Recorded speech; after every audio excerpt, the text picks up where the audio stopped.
Beneath the crowns and coronations lies a stranger kingdom, one of royal love chairs, talking clocks, mango mishaps, and pet leopards parading through court.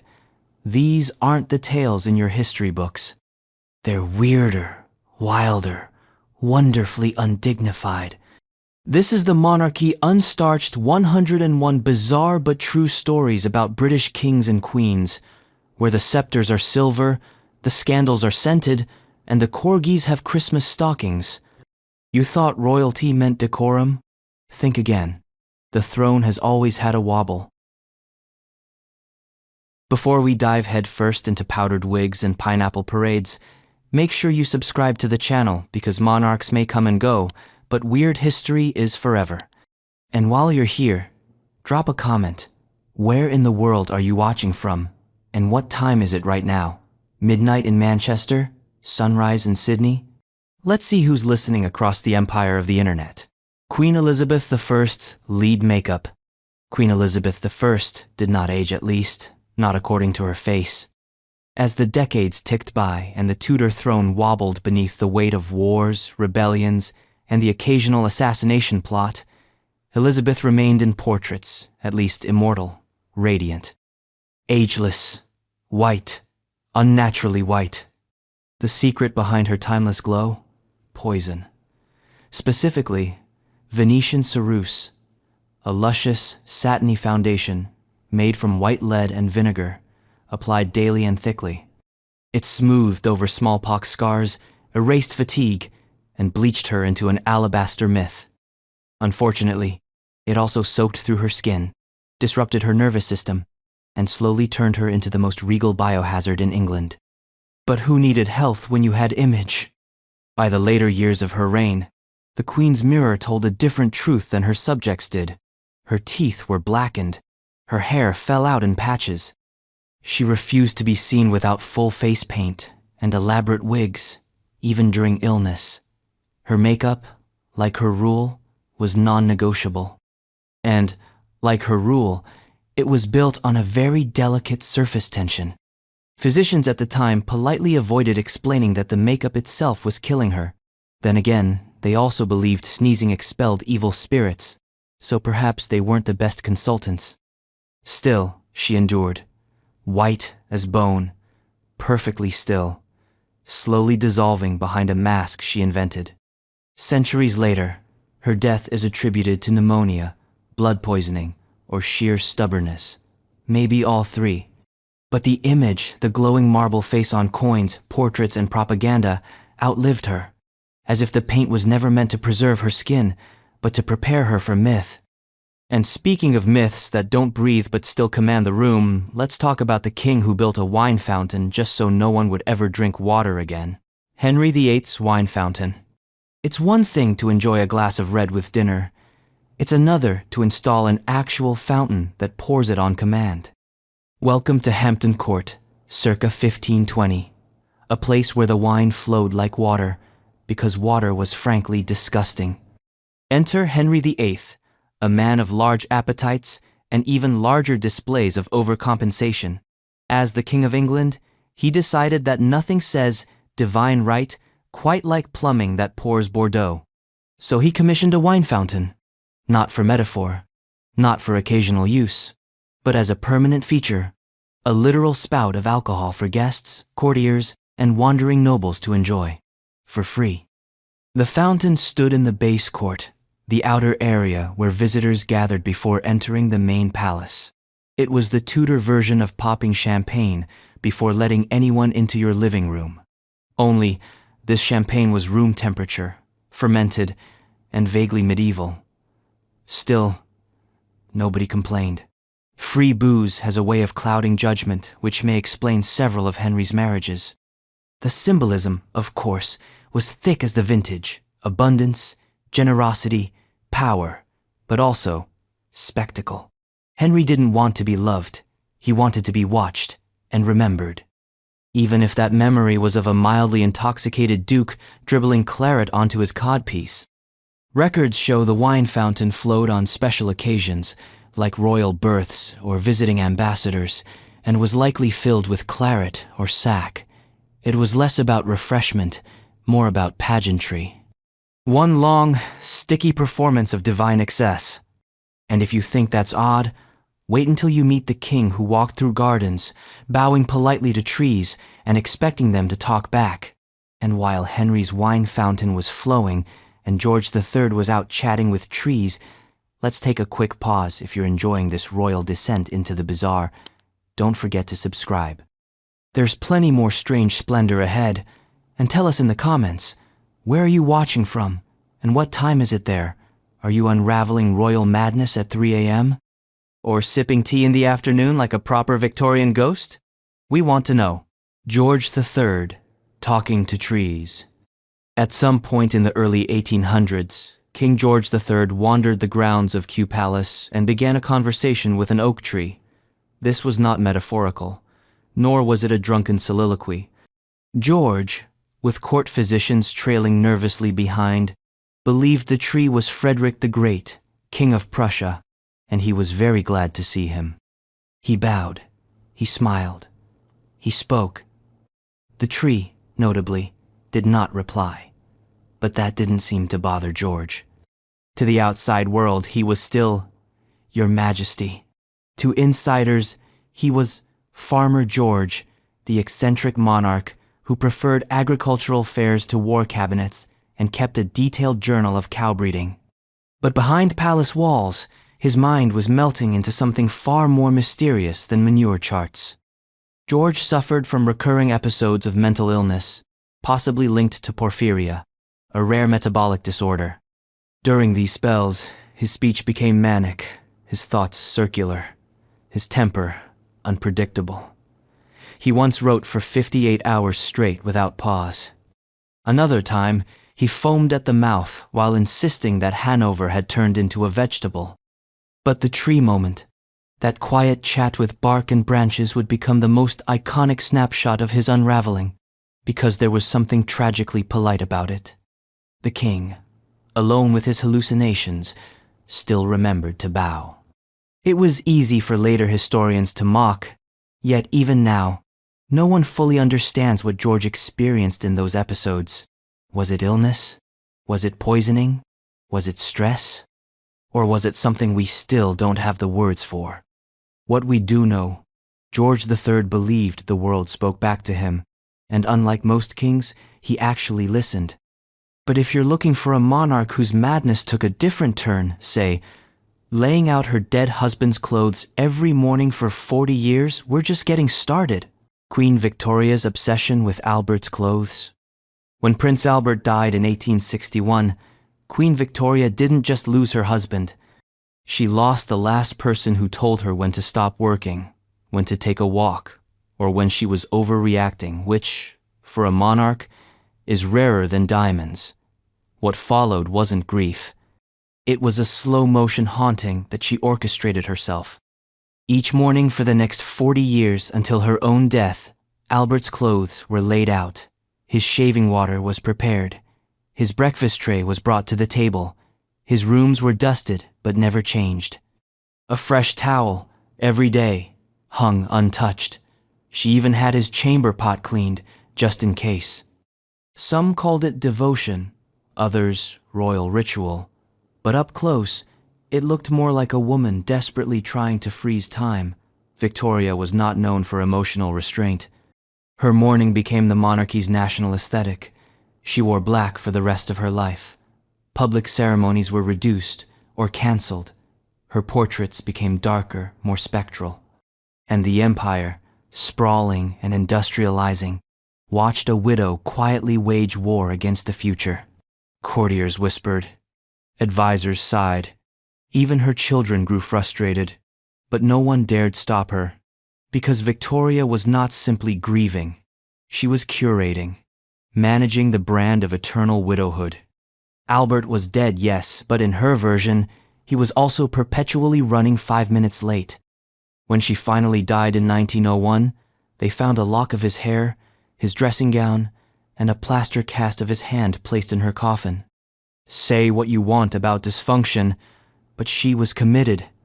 Still, not all royal eccentricities are born of grief. Some are, shall we say, more tactile, like the throne-loving playboy who had custom furniture made for his extracurriculars. Edward VII's custom love seat. Before he was king, Edward VII was Bertie, the rebellious, pleasure-hunting eldest son of Queen Victoria, who spent most of his life disappointing her simply by existing. Where Victoria mourned, Bertie mingled, loudly. Across Europe, he developed an appetite for heavy food, heavier women, and the heaviest furniture money could buy. Which brings us, delicately, to La Chaise d'Amour, the love chair. Crafted by a discreet Parisian furniture maker and housed in a private apartment at the famed brothel Le Chabanais, Edward's custom love seat was engineered like a royal carriage and upholstered like sin. Its purpose was mechanical to allow the portly prince to enjoy the company of two partners at once without, shall we say, too much cardiovascular strain. It featured handles, cushions, and a reinforced base designed to accommodate both his physical stature and his logistical preferences. This was not a one-time fling of furniture. The chair became part of royal lore, immortalized in whispered jokes and scandalous letters. Edward, weighing in at around 250 pounds at the time, was unapologetically practical about it. The throne of England could wait. This throne had better padding. And yet, the most outrageous part? After becoming king, Edward VII was arguably less scandalous. He cut down on indulgences, focused on diplomacy, smoothed over relations with France. He even begrudgingly wore suits that fit. But the memory of that chair lingers, part engineering marvel, part erotic artifact, part metaphor for the kind of monarchy that preferred silk sheets to statecraft. Still, some royals coped with confinement by leaning into earthly pleasures. Others brought their knitting. Mary, Queen of Scots, knitting. When you're imprisoned for 19 years in a series of cold English castles by your cousin, you have two choices: plot your escape or start knitting. Mary, Queen of Scots, did both, but only one was approved by the guards. Her needlework wasn't just a hobby, it was an obsession. From fine embroidery to stocking making, Mary stitched compulsively, hours at a time, days in a row. She decorated her cell with tapestries and hand-sewn emblems. She even embroidered symbolic images like thistles and crowned letters that subtly declared her royal claim, all while under constant surveillance. Imagine it, the would-be Queen of England, surrounded by needles and colored threads, quietly rebelling with every stitch. Guards may have seen a woman killing time. What they missed was the coded language of a monarch biding hers. Knitting became political. So did embroidery. Some believe her work contained veiled threats or messages to her supporters. Others think it was her way of controlling at least one thing in a life entirely scripted by others. Either way, it made her dangerous not just in the eyes of Elizabeth I, but in the eyes of history. Even in her final days, as her execution loomed, Mary stitched, carefully, deliberately. Her hands stayed busy, even when her fate was already sealed. The needle, it turns out, was her last form of power. But power, like royal taste, comes in many strange forms. Just ask the modern queen who ran an elite, pampered army of corgis. Elizabeth II's Corgi Army. If monarchs are known by their crowns, Elizabeth II was known by her corgis. A blur of short legs, royal collars, and relentless barking, they were the unofficial mascots of Buckingham Palace. At one point, the Queen had more than 30 of them, each with a personality, a pedigree, and a private menu. These were not pets. These were four-legged aristocrats. It all began in 1933 when King George VI, then Duke of York, brought home a corgi named Dookie. But it was Elizabeth who fell headlong into canine devotion. Her first personal corgi, Susan, accompanied her everywhere, including on her honeymoon. From that point forward, there was no turning back. The Queen bred her own line of royal corgis, each descended from Susan in what can only be described as a dynastic side quest. These dogs lived better than most humans. They had their own footmen, a dedicated room, monogrammed food bowls, daily menus that included fillets of steak, chicken, and liver, all approved by the royal chef and sometimes served on silver platters. When the Queen traveled, the dogs came too, either by plane, train, or chauffeur-driven car. Once, a royal butler admitted he had to walk the corgis in matching pairs to avoid squabbles over hierarchy. But it wasn't just pomp. The Queen genuinely adored them. She fed them herself, let them sit in her private quarters. They were said to have comforted her after Philip's death, barked through solemn ceremonies, and once bit a royal clockmaker on the ankle, diplomatically hushed, of course. They nipped, barked, and trotted their way into official portraits, and no matter how tense the state of the realm, the corgis remained. Like shaggy footnotes to history, loyal, loud, and low to the ground. And speaking of monarchs more interested in wool than war, let's discuss the sheep-obsessed king who couldn't care less about thrones, only lamb prices. Henry VI's love of sheep. Kings are expected to conquer. Henry VI preferred to count sheep, literally. Born into chaos and crowned as a baby, Henry spent most of his reign either losing territory or quietly retreating from reality. While his nobles schemed and armies bled out on French soil, Henry was often found in the countryside, peacefully discussing the comparative breeding value of Romney Marsh sheep. His idea of foreign policy? Asking if ewes in Normandy were any better than those in Kent. He wasn't stupid, just staggeringly uninterested in being a king. Rather than host war councils, he held agricultural discussions. Instead of commanding generals, he asked farmers about fleece quality. He was captivated by sermons, monasteries, and the moral lives of livestock. In a different century, he might have been a monk with a small herb garden and a sheepdog named Grace. Unfortunately, he was born into the 100 Years' War. When he did attempt to rule, it often backfired. He lost most of England's holdings in France, failed to keep order at home, and eventually spiraled into bouts of catatonic silence. During one episode, he reportedly didn't speak or move for over a year, and no, not even about sheep. Historians sometimes pity him, sometimes mock him, but there's something oddly noble about a man who saw the throne as less important than a good wool yield. Or perhaps he simply knew the truth. Kings rise and fall. Sheep are forever. But let's not get too pastoral. Next up is a royal who could turn a tropical fruit into political theater and make the nation stop and stare at a single prickly pineapple. Charles II's Pineapple Parade. In 17th century England, a pineapple was not just a fruit, it was a miracle. Imported from distant colonies, rare beyond belief, and as exotic as a parrot in a waistcoat. Enter Charles II, the swaggering Restoration-era monarch with a flair for the dramatic and a hunger for symbolism. Naturally, he used a pineapple to announce that the monarchy was not just back, but thriving. The moment came in a portrait. A court gardener presents the first pineapple grown in English soil to Charles II. The king gazes upon it like a celestial object. The gardener kneels. The fruit gleams. It's absurdly staged and entirely deliberate. Why a pineapple?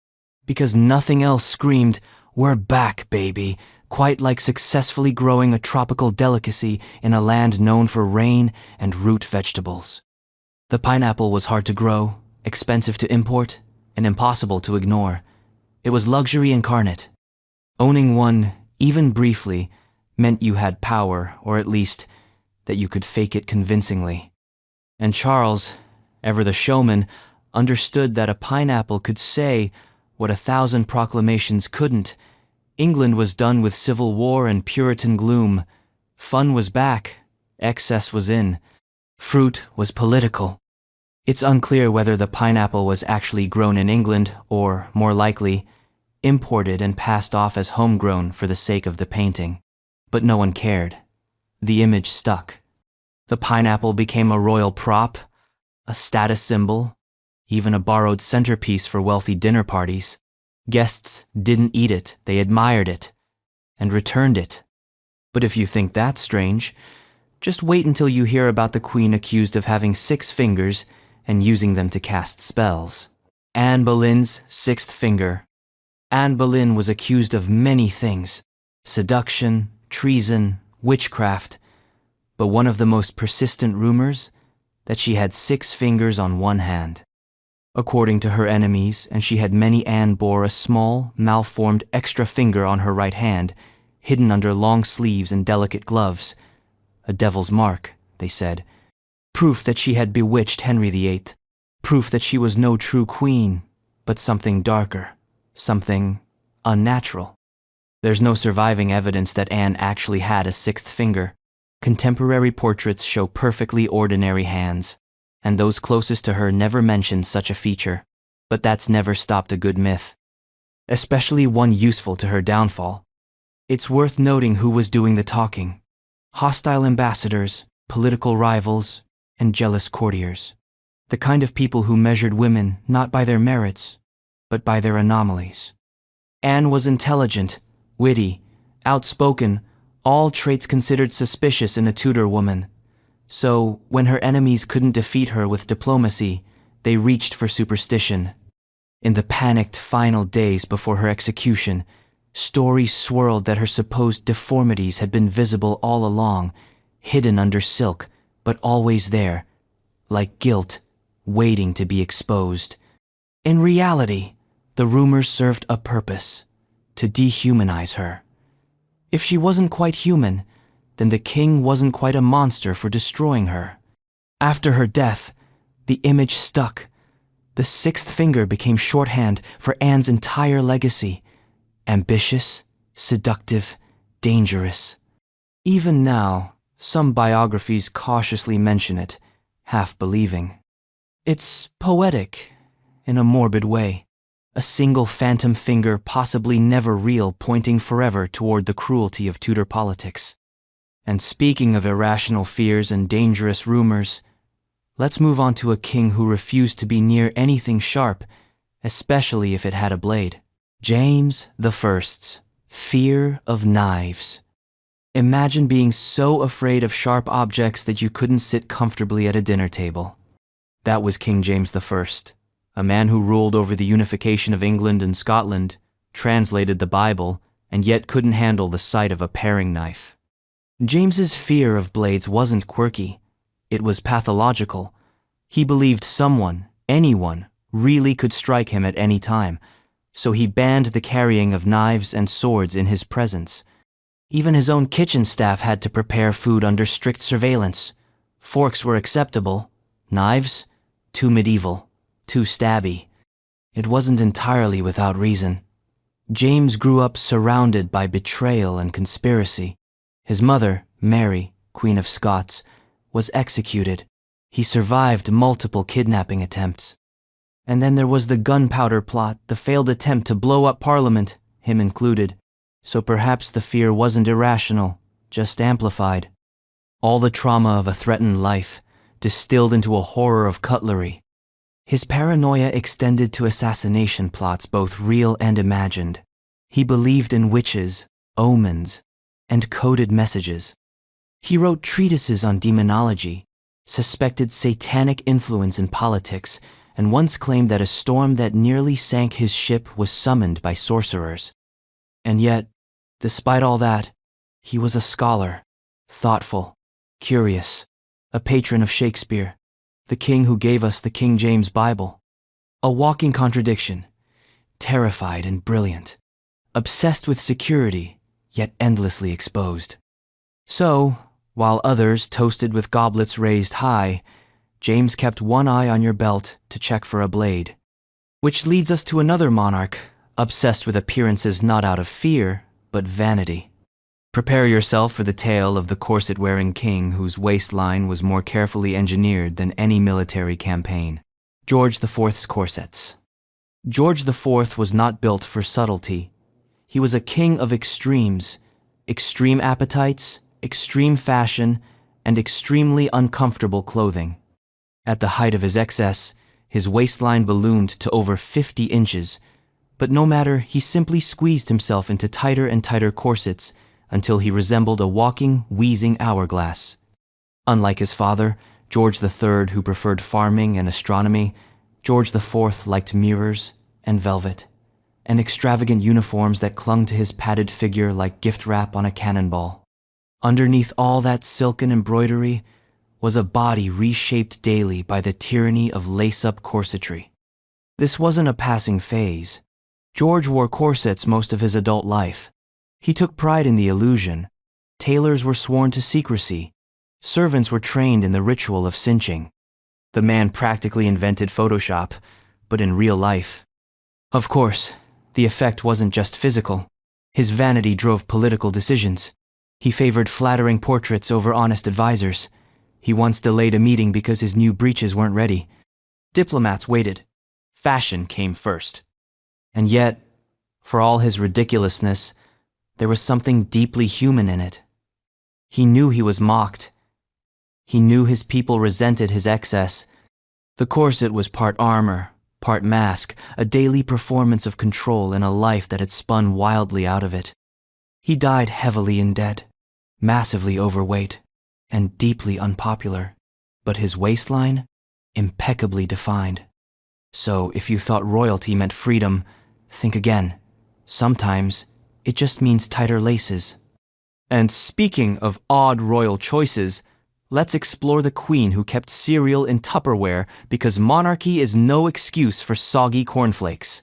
Elizabeth II's Tupperware. If you imagined royal breakfasts involved solid gold bowls and caviar spoons delivered by footmen in powdered wigs, Queen Elizabeth II would like a quiet word, preferably over tea, served in fine china. But with cereal straight from Tupperware. Yes, Tupperware, the plastic kind. Snap-on lid, slightly foggy, the sort you find in a suburban kitchen next to the emergency biscuits and a magnet from Tenerife. Hers just happened to be kept inside Buckingham Palace. The Queen reportedly preferred her cereal, typically Special K or cornflakes, to be kept crisp, and she believed that the modern world had given her one true innovation, the airtight plastic container. At breakfast, staff would bring the Tupperware out on a silver tray, alongside bone china bowls and a pristine linen napkin. Royal dignity, with a gentle snap-lid twist. It's a scene worthy of satire, and yet it says something oddly comforting. For all her diamonds and decrees, Elizabeth II was deeply fond of routines. Not just any routines, her routines. She brought the same plastic containers to Balmoral, Sandringham, and Windsor. She even took her Tupperware with her on train journeys, wrapped and packed like a national treasure. And in a way, it was. Because the Queen understood something most rulers never grasp. Consistency is power.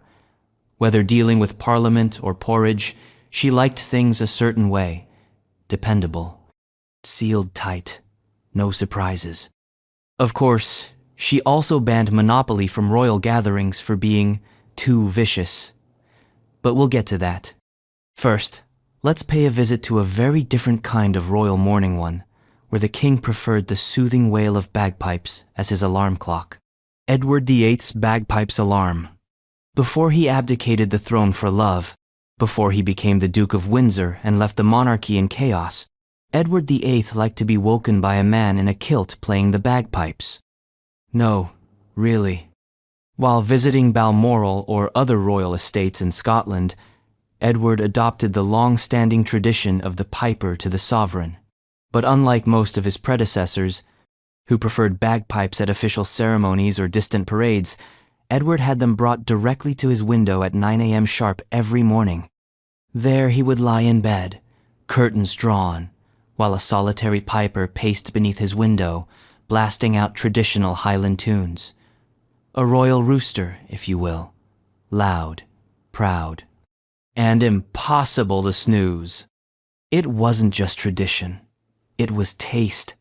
Edward liked drama. He liked Scotland. And he liked starting the day like a conqueror from another century. It was less gentle awakening, more Gaelic war march before breakfast. The staff, naturally, tolerated it with gritted teeth. Guests, especially those unfamiliar with the Scottish arts, reported being startled, confused, or mildly terrified. Some thought there was an attack. Others assumed it was a prank. But Edward was delighted. This musical alarm became such a fixture of his routine that even after his abdication, he reportedly missed it, though, to be fair, not enough to stick around and keep the throne. The bagpipes, in a way, were a perfect metaphor for Edward VIII himself, striking, hard to ignore, rooted in tradition, and slightly better in moderation. And if waking up to wailing pipes sounds odd, just wait until you hear about Queen Victoria's encounter with a mango and how she nearly ate it like a Granny Smith. Queen Victoria's mango confusion. The British Empire was vast. Queen Victoria, its living emblem, ruled over spices, colonies, and fruits she'd never seen. So when someone presented her with her first mango freshly imported, glistening with promise, she did what any proud, curious empress might do. She bit into it, skin and all. Like an apple? Witnesses reportedly watched in stunned silence. The Queen, undeterred, chewed the tough outer peel with royal resolve before pausing and politely asking, "Is it supposed to be eaten this way?" It was not. But who was going to correct her? Who among her trembling entourage was going to tell the Empress of India that she'd just taken a full bite out of one of her dominion's most sacred fruits as if it were a crisp autumn apple? The mango was quickly whisked away. A servant sliced it properly. A new plate was offered. Victoria, to her credit, laughed, or at least smirked, and then continued on, unbothered. The moment became one of those quietly famous palace stories, not quite scandalous, not quite dignified, just human. The Queen, as grand as her empire, fumbling her way through tropical fruit. But beyond the humor, there's something revealing here. Victoria ruled a world she rarely touched. She governed cultures she barely understood.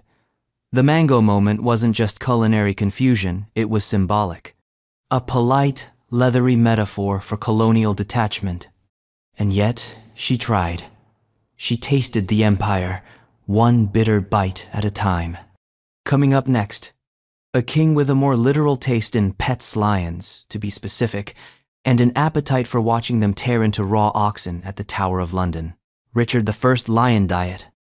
Richard the Lionheart had a reputation to maintain, not just as a crusader, not just as a king, but as the kind of monarch who didn't just own lions, he fed them raw oxen at the Tower of London. Because if you're going to name yourself after a jungle predator, you might as well commit. The lions, of course, weren't native to England. They were diplomatic gifts, captured curiosities from the far ends of the empire and deposited into the royal menagerie, a collection of exotic animals housed within the tower, where tourists and traders alike could stare at them in awe. Richard's contribution was more theatrical than zoological. A pair of lions fed publicly as a spectacle.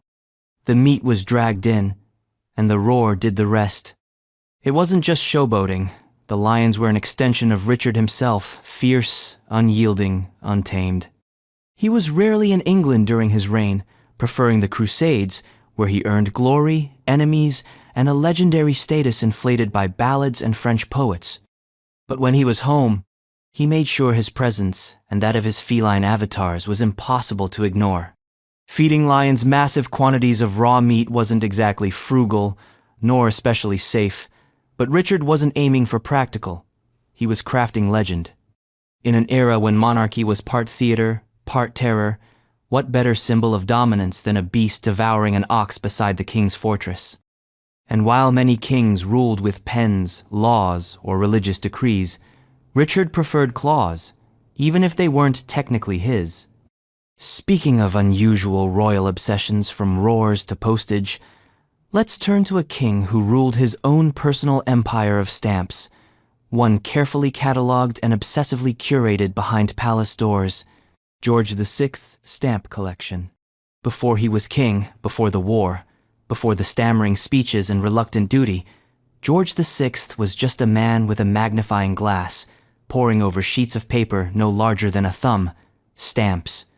Hundreds of them, thousands, each one a miniature story, a work of art, a fragment of empire. He began collecting as a child, encouraged by his father, George V, who, incidentally, was also a fanatical philatelist. Royal hobbies don't often pass down with such precision, but this one did. The Windsor stamp collection, begun in the Victorian era, grew under George VI's meticulous eye. He didn't just inherit it, he expanded it, curated it, and treated it like a living archive. While world leaders played poker with borders, George VI played chess with perforations. He collected errors, misprints, color shifts, double inking. He corresponded with experts. He stored his collection in climate-controlled albums at Buckingham Palace. Each page was turned with cotton-gloved care. Why stamps? Maybe it was the control, the precision, the quiet. For a man who famously dreaded public speaking, who had no desire for the throne and struggled to embody it, stamps offered structure. The king couldn't always control his nerves, but he could certainly organize his Fiji overprints. To this day, the Royal Philatelic Collection remains one of the largest and most valuable in the world. It's not just a hobby, it's a crown jewel in its own right. And speaking of jewels, not all royal accessories were diamond-studded. Some were horsehair and glue. Like the wig vault of a certain virgin queen who reinvented herself 80 times over one coiffed crisis at a time. Elizabeth I wig collection. By the time Elizabeth I was nearing the end of her reign, she had more wigs than friends, and possibly more wigs than functioning teeth. Over 80 inches total, ranging from coiled auburn masterpieces to powdered pyramids stacked with ornaments. Each one a new version of herself, queen, warrior, goddess, icon. They weren't just fashion, they were armor. As Elizabeth aged, her hair thinned dramatically, a combination of smallpox, scars, stress, and that delightful white lead makeup slowly trying to dissolve her. But no matter. Where nature faded, artifice triumphed. Her wigs were elaborate constructions, designed to cover every flaw, defy every rumor, and broadcast one very loud message: I am eternal. Each public appearance was choreographed like theater. The gowns, the pearls, the layers of paint, and atop it all the wig of the day. Curled and dyed to match her image as the Virgin Queen, they maintained the illusion of youth long after time had moved on. And the public? They believed it, or at least pretended to. Even ambassadors took note. One foreign envoy once commented that Elizabeth seemed more spirit than flesh, a floating vision of brocade, lace, and spun gold hair. In reality, she was likely sweating under several pounds of artificial glory, unable to move her neck, but determined to uphold the illusion. Her wigs became symbols of power, defiance, and denial. They were also, ironically, the most truthful part of her image, because unlike her titles or portraits, they admitted what she really needed to survive: artifice. And if you think that's extravagant, wait until you hear about the jousting accident that nearly took out Henry VIII and changed the course of his reign, and possibly his mind, forever. Henry VIII's jousting mishap. On the 24th of January 1536, Henry VIII mounted his armored horse for what was supposed to be a routine joust at Greenwich Palace. Instead, he wound up unconscious in the mud, not breathing, and possibly no longer the man he once was.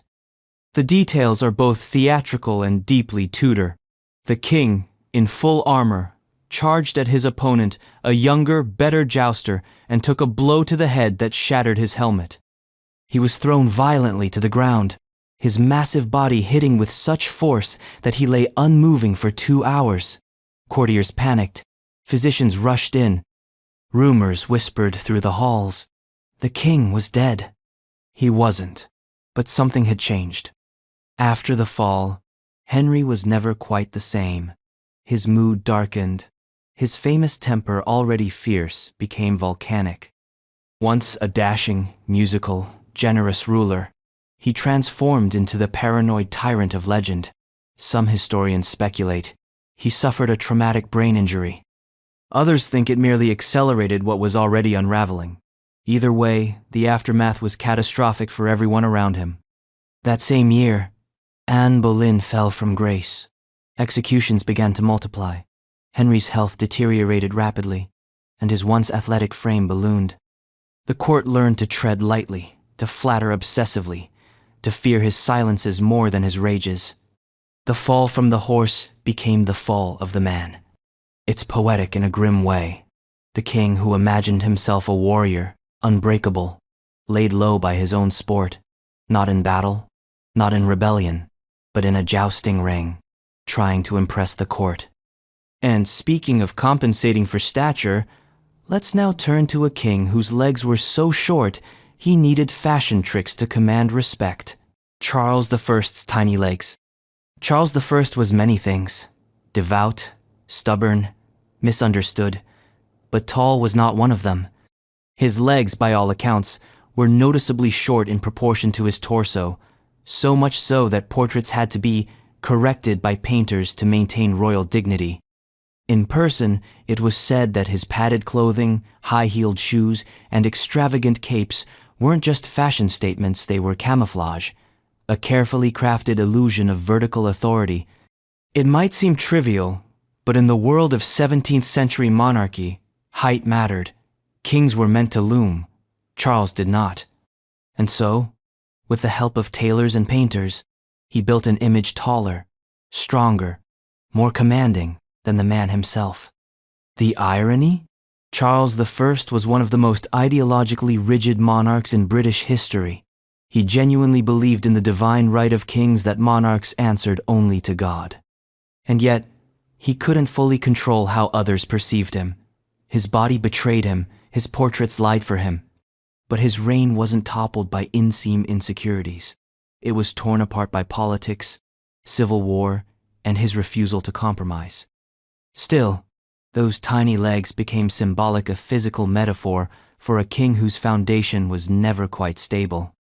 When he was eventually tried and executed, many remarked on how composed he was, how regal, how brave. Even then, legend says he requested 2 shirts for the scaffold, not because of the cold, but to prevent shivering from being mistaken as fear. He controlled the narrative to the end. And if that sounds like a difficult legacy to live with, consider the woman who bore 17 pregnancies and watched almost all of them vanish into heartbreak. Queen Anne's dozens of pregnancies. Queen Anne was pregnant 17 times. Only one child lived past infancy. He died before his 12th birthday. That's not just a personal tragedy, that's a monarchy on the edge of extinction. A whole line of succession hanging by a thread that kept snapping. Anne's story is rarely told in full, maybe because it's so painfully repetitive. Pregnancy, hope, miscarriage, stillbirth, infant death, over and over again. Doctors blamed her weight, her health, her melancholy disposition. She blamed herself. Meanwhile, the court watched in silence, whispering behind fans and folding letters with urgent contingency plans. Through it all, Anne kept going, stoic, devout, and somehow still ruling. She was mocked for her appearance, dismissed by foreign diplomats, and painted as an emotional wreck. But she wasn't weak. She just lived in a time when female pain was private and royal suffering had to be decorative. Her surviving son, Prince William, was treated like a fragile national treasure cocooned in silk, guarded like a crown jewel. His death at age 11 wasn't just a personal blow. It caused a full-blown succession crisis that would reshape the monarchy and bring in the Hanoverians. Entire dynasties turned on the womb of one woman. Despite it all, Anne stayed on the throne. She kept governing, even as her body betrayed her. Her final years were spent in physical pain and emotional exhaustion, but she never abdicated. She just faded, like the line she failed to continue. And while some kings clung tightly to gold, Anne clung to candle ends, which brings us, neatly, to the next monarch, a man so frugal he reused everything, including his dignity, Henry VII's parsimony. Henry VII didn't rule with charisma, he ruled with accounting ledgers. After clawing his way to the throne at the end of the Wars of the Roses, Henry didn't just want to be king, he wanted to stay king. And staying king, in his view, meant one thing above all else: don't run out of money. Ever. He watched the crown's finances like a hawk in a counting house. Coins were tracked, wardrobes itemized, candles reused. Royal robes patched and rehemmed until they looked more like costumes from a school play than the garb of a sovereign. Courtiers joked that he could stretch a farthing into a feast. Less a monarch, more a miser in ermine. But his penny-pinching wasn't just personal, it was policy. Henry introduced fines for everything. Noblemen who stepped out of line didn't face exile. They faced invoices. You could be charged for throwing too lavish a wedding or keeping too many servants. Disloyalty wasn't punished with swords, it was punished with spreadsheets. And it worked. By the time of his death, Henry had restored royal finances to something vaguely resembling solvency. The treasury was full. The crown stable. His son, Henry VIII, inherited not just power, but plenty of gold to squander. Still, behind the numbers was a man who never stopped watching his back. He distrusted people, hoarded wealth, and kept his court in a constant state of quiet tension. Even joy felt taxable. It's ironic. The founder of the Tudor dynasty is the least flamboyant of the lot. No scandals, no grand speeches, just a lifetime of receipts. And if you think that's dry, wait until you hear about the child king who couldn't stop betting on horse races and cockfights like a pint-sized Vegas high roller. Edward VI's gambling. Most child kings spend their reigns being manipulated by advisors, stuffed into velvet, and paraded about like ceremonial dolls. Edward VI, son of Henry VIII, had all of that, but with the unexpected twist of a betting habit that would make a bookie blush. Despite being just 9 years old when he took the throne, Edward quickly developed a keen interest in wagering. Horses, dice, cockfights. You name it, if it could move and lose, he was placing bets on it. And not copper coins either. We're talking sums that made the royal treasurers very nervous. Historians often focus on Edward's religious zealotry. He was a devout Protestant, wrote pious essays, and helped steer England toward the Reformation. But between the sermons and scripture, he loved the thrill of a gamble. It wasn't uncommon for the royal diary to include entries like, "Lost 10 shillings on a match," sandwiched between notes on state matters and theological observations. This wasn't just idle entertainment. Gambling was Edward's way of engaging with a world he otherwise had little control over. Surrounded by scheming nobles, protected from consequence, and burdened with expectations, betting offered a kind of agency, however superficial. The irony? Edward is often remembered as sickly and studious, pale, fragile, bookish, but beneath the scholarly veneer was a boy who liked risk, who wanted stakes, and who, despite the crown, craved unpredictability. Sadly, Edward's reign was short. He died at 15, likely from tuberculosis. But for a brief, strange window in English history, the holiest child in Christendom was also its most precocious gambler. And, speaking of royal etiquette, let's move from dice and cockfights to bananas and cutlery and the queen who refused to eat fruit like a commoner at a picnic. Queen Elizabeth II's banana etiquette. Imagine a stately breakfast at Buckingham Palace. Fine china, silver cutlery, a quiet hush of protocol. And in the middle of it all, Queen Elizabeth II, serenely eating a banana with a knife and fork. Yes, the monarch of the United Kingdom, defender of the faith, quietly slicing a banana into perfect, bite-sized pieces, spearing each one like it was an entree at a 5-star restaurant. No peeling, no mess, no indignity. To the Queen, it wasn't about being fussy. It was about not looking ridiculous. Like a monkey, she once allegedly quipped. And so, the fruit was subdued, elegant, proper, transformed from finger food into formal fare. It wasn't just bananas either. Elizabeth had a famously precise food etiquette. She avoided garlic entirely banned from palace kitchens. Her sandwiches were cut just right. Her cereal, stored in Tupperware. And woe betide the chef who thought to serve her food in a manner unworthy of state-approved dignity. But the banana routine took on legendary status.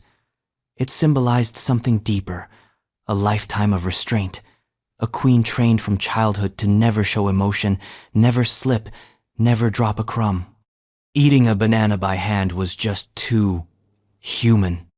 The absurdity of it became part of her charm. It was both comical and impressive, the kind of quirk that made her feel distant and relatable all at once. Because while the rest of us fumble with peels on the go, she maintained royal composure down to the fruit course. And if you think that's the quirkiest thing about a monarch nicknamed Farmer George, you haven't heard about the king who would rather talk about pigs than politics. George III's farmer dreams. While revolution brewed in the American colonies and the storm clouds of modern Europe gathered, King George III was busy discussing crop rotation and cattle feed, and how to properly dig a ditch to drain a pasture. To the horror of his ministers and the delight of rural pamphlet writers, George wasn't much interested in conquest or court drama. What he really wanted was to be a farmer.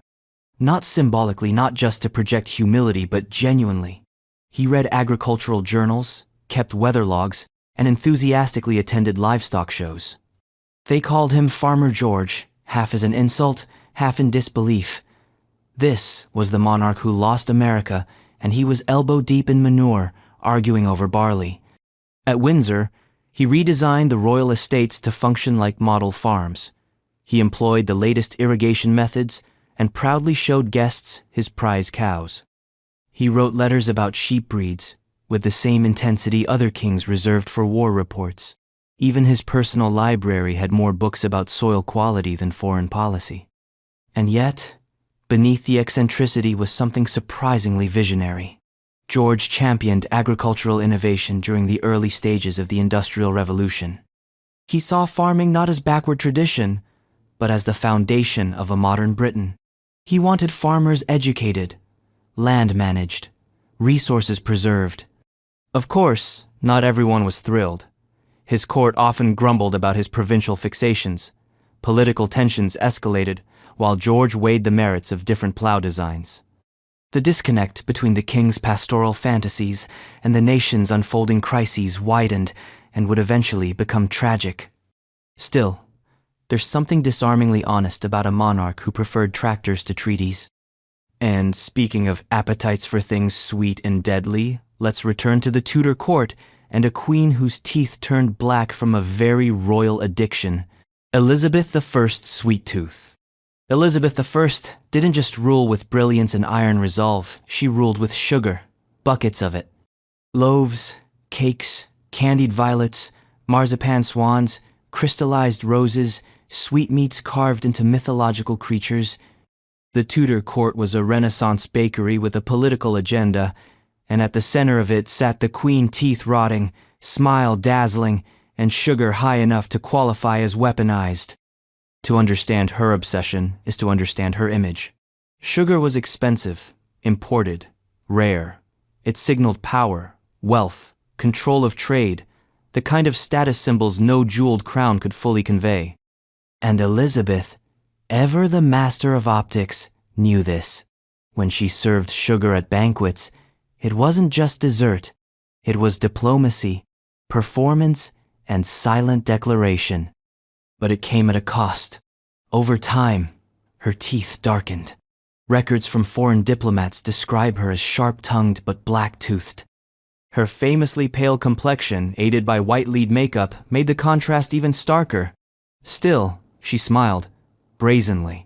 The illusion was more important than the enamel. Elizabeth never married, never named a successor, never gave in to expectations. But she gave in to sugar daily. By her later years, it was said that she could barely chew solid food.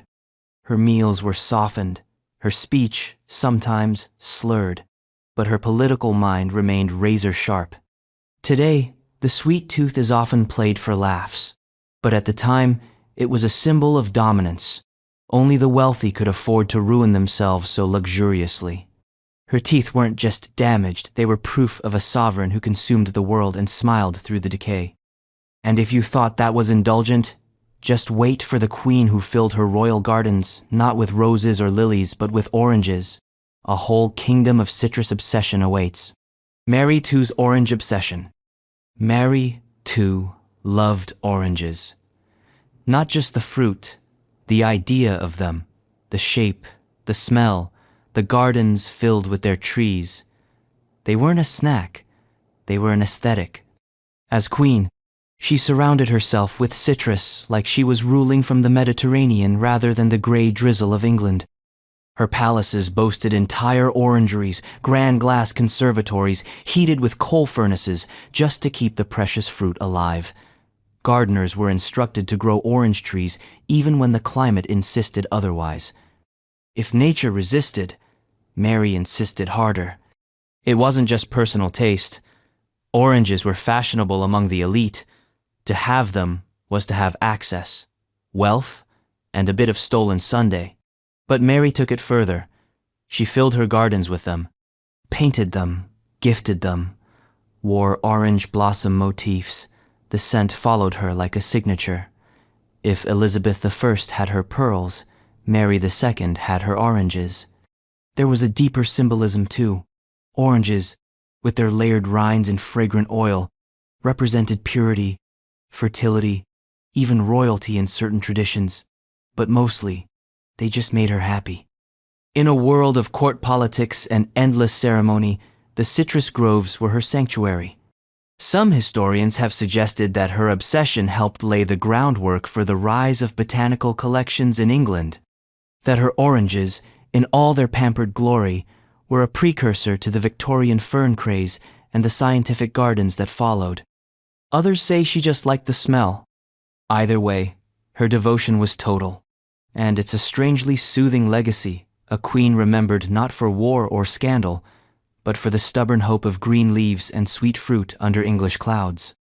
Now, prepare yourself for something less fragrant. A king who smoked so much, his lungs probably thought he was a chimney. And yes, we're about to meet Edward VII. Edward VII's smoking habit. If you were to draw a cartoon of Edward VII, formerly Bertie, the perpetually disappointing heir to Queen Victoria, you'd start with a cigar, always, possibly two, one in hand, one waiting.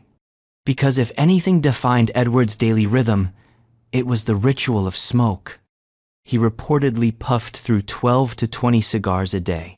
On top of that, several dozen cigarettes hand-rolled, high quality, and consumed with the practiced elegance of someone who had nothing left to prove.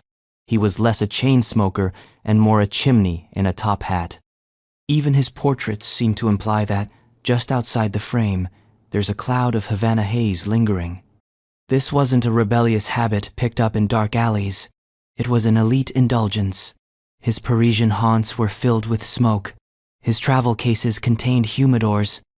One valet was allegedly employed for the sole purpose of tending to his tobacco. No ash without honor. Naturally, doctors disapproved. Queen Victoria was horrified. And yet Edward carried on through diplomatic visits, opera nights, and early morning strategy sessions. Smoking, to him, was not just pleasure. It was identity, a social cue, a pause in the performance of monarchy. In an era increasingly aware of health risks, Edward's unapologetic devotion to smoking seems both dated and defiant. He lived in a time just before the consequences caught up, before public warnings, before lung x-rays, before the body began fighting back in headlines. But in his lifetime, cigars were not vices. They were accessories, power tools, the visible exhale of royal nonchalance. And yet, in all his smoky indulgence, Edward never quite crossed the line into cruelty. He simply enjoyed the excess, like any good royal trained to fill the vacuum left by centuries of actual responsibility. Coming up next, a queen who banned one of the world's most beloved board games, not for politics, but because it got too competitive. Elizabeth II's Monopoly ban. There are few things more terrifying than a game of Monopoly spiraling out of control. The glares, the fake money, the cries of, "You owe me rent," delivered with sudden familial venom. It's capitalism in cardboard form, and Queen Elizabeth II wanted no part of it. The story goes that during a family gathering, or perhaps during a charity event, Monopoly was banned from royal play. Why? Because, as Her Majesty allegedly said with a polite grimace, it became too vicious. That's not an exaggeration. The game's cutthroat mechanics have a reputation for turning friends into enemies. But in the tightly managed, optics-obsessed world of the British royal family, an evening that devolves into shouting over fake hotels on Mayfair isn't just embarrassing, it's a PR crisis. Elizabeth II wasn't known for banning much. She was famously hands-off in many personal areas, allowing her children to stumble through their own scandals like unsupervised aristocrats in a maze of bad decisions. But Monopoly? That was the line. It's said the ban was soft, more tradition than law, but the symbolism was rich. A monarch whose empire once spanned the globe, quietly outlawing the game that turned imperialism into bedtime entertainment. You can imagine the irony wasn't lost on her. Even the idea of the Queen flipping a tiny table in frustration over a stack of plastic money is hilarious and somehow human. But that's the charm. Elizabeth was both mythical and maternal, regal and routine, capable of waving to millions one day and issuing a quiet board game ban the next.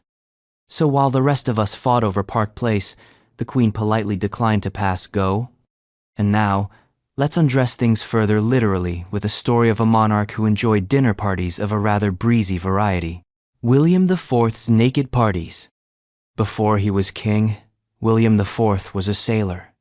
And while the sea may teach discipline and hierarchy, it also teaches a particular comfort with lack of clothing. That, perhaps, is how you end up with a monarch who allegedly hosted dinner parties where guests were encouraged to dine, how shall we say, without formal wear. These naked dinners, as whispered about in scandal sheets and court gossip, weren't necessarily orgies or Bacchic revels. They were, reportedly, just dinner with excellent food, fine wine, and very little in the way of fabric. Why? Well, William was never known for subtlety. As Duke of Clarence, he lived openly with his mistress, had 10 illegitimate children, and preferred honesty to elegance. The stiff formality of the court bored him. Protocol was a prison, so why not shed a few layers, or all of them? Whether these events were frequent or exaggerated by time remains debated. But the reputation stuck. William IV was seen as rough-edged, earthy, and erratically charming. The kind of king who'd misplace a speech but never miss a toast. His reign was short and politically volatile, marked by reform acts, street protests, and a Britain teetering on modern democracy.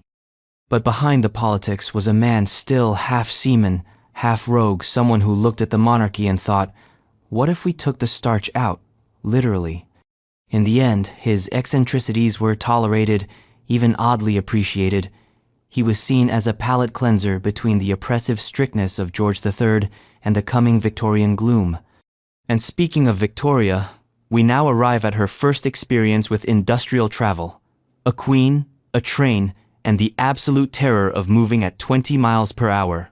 Victoria's first train ride. In 1842, Queen Victoria boarded a train for the first time. The iron beast, newly born of industrial ambition, was a roaring, clanking contradiction to the world of silk and candlelight she ruled. It promised speed, efficiency, and connectivity. It also terrified her. The train reached a dizzying 20 miles per hour. That's right, 20. And the Queen was horrified. To her, it felt less like travel and more like hurtling into chaos on rails barely thicker than her forearm. She clutched the sides of the carriage. She stared out the window with wide-eyed suspicion.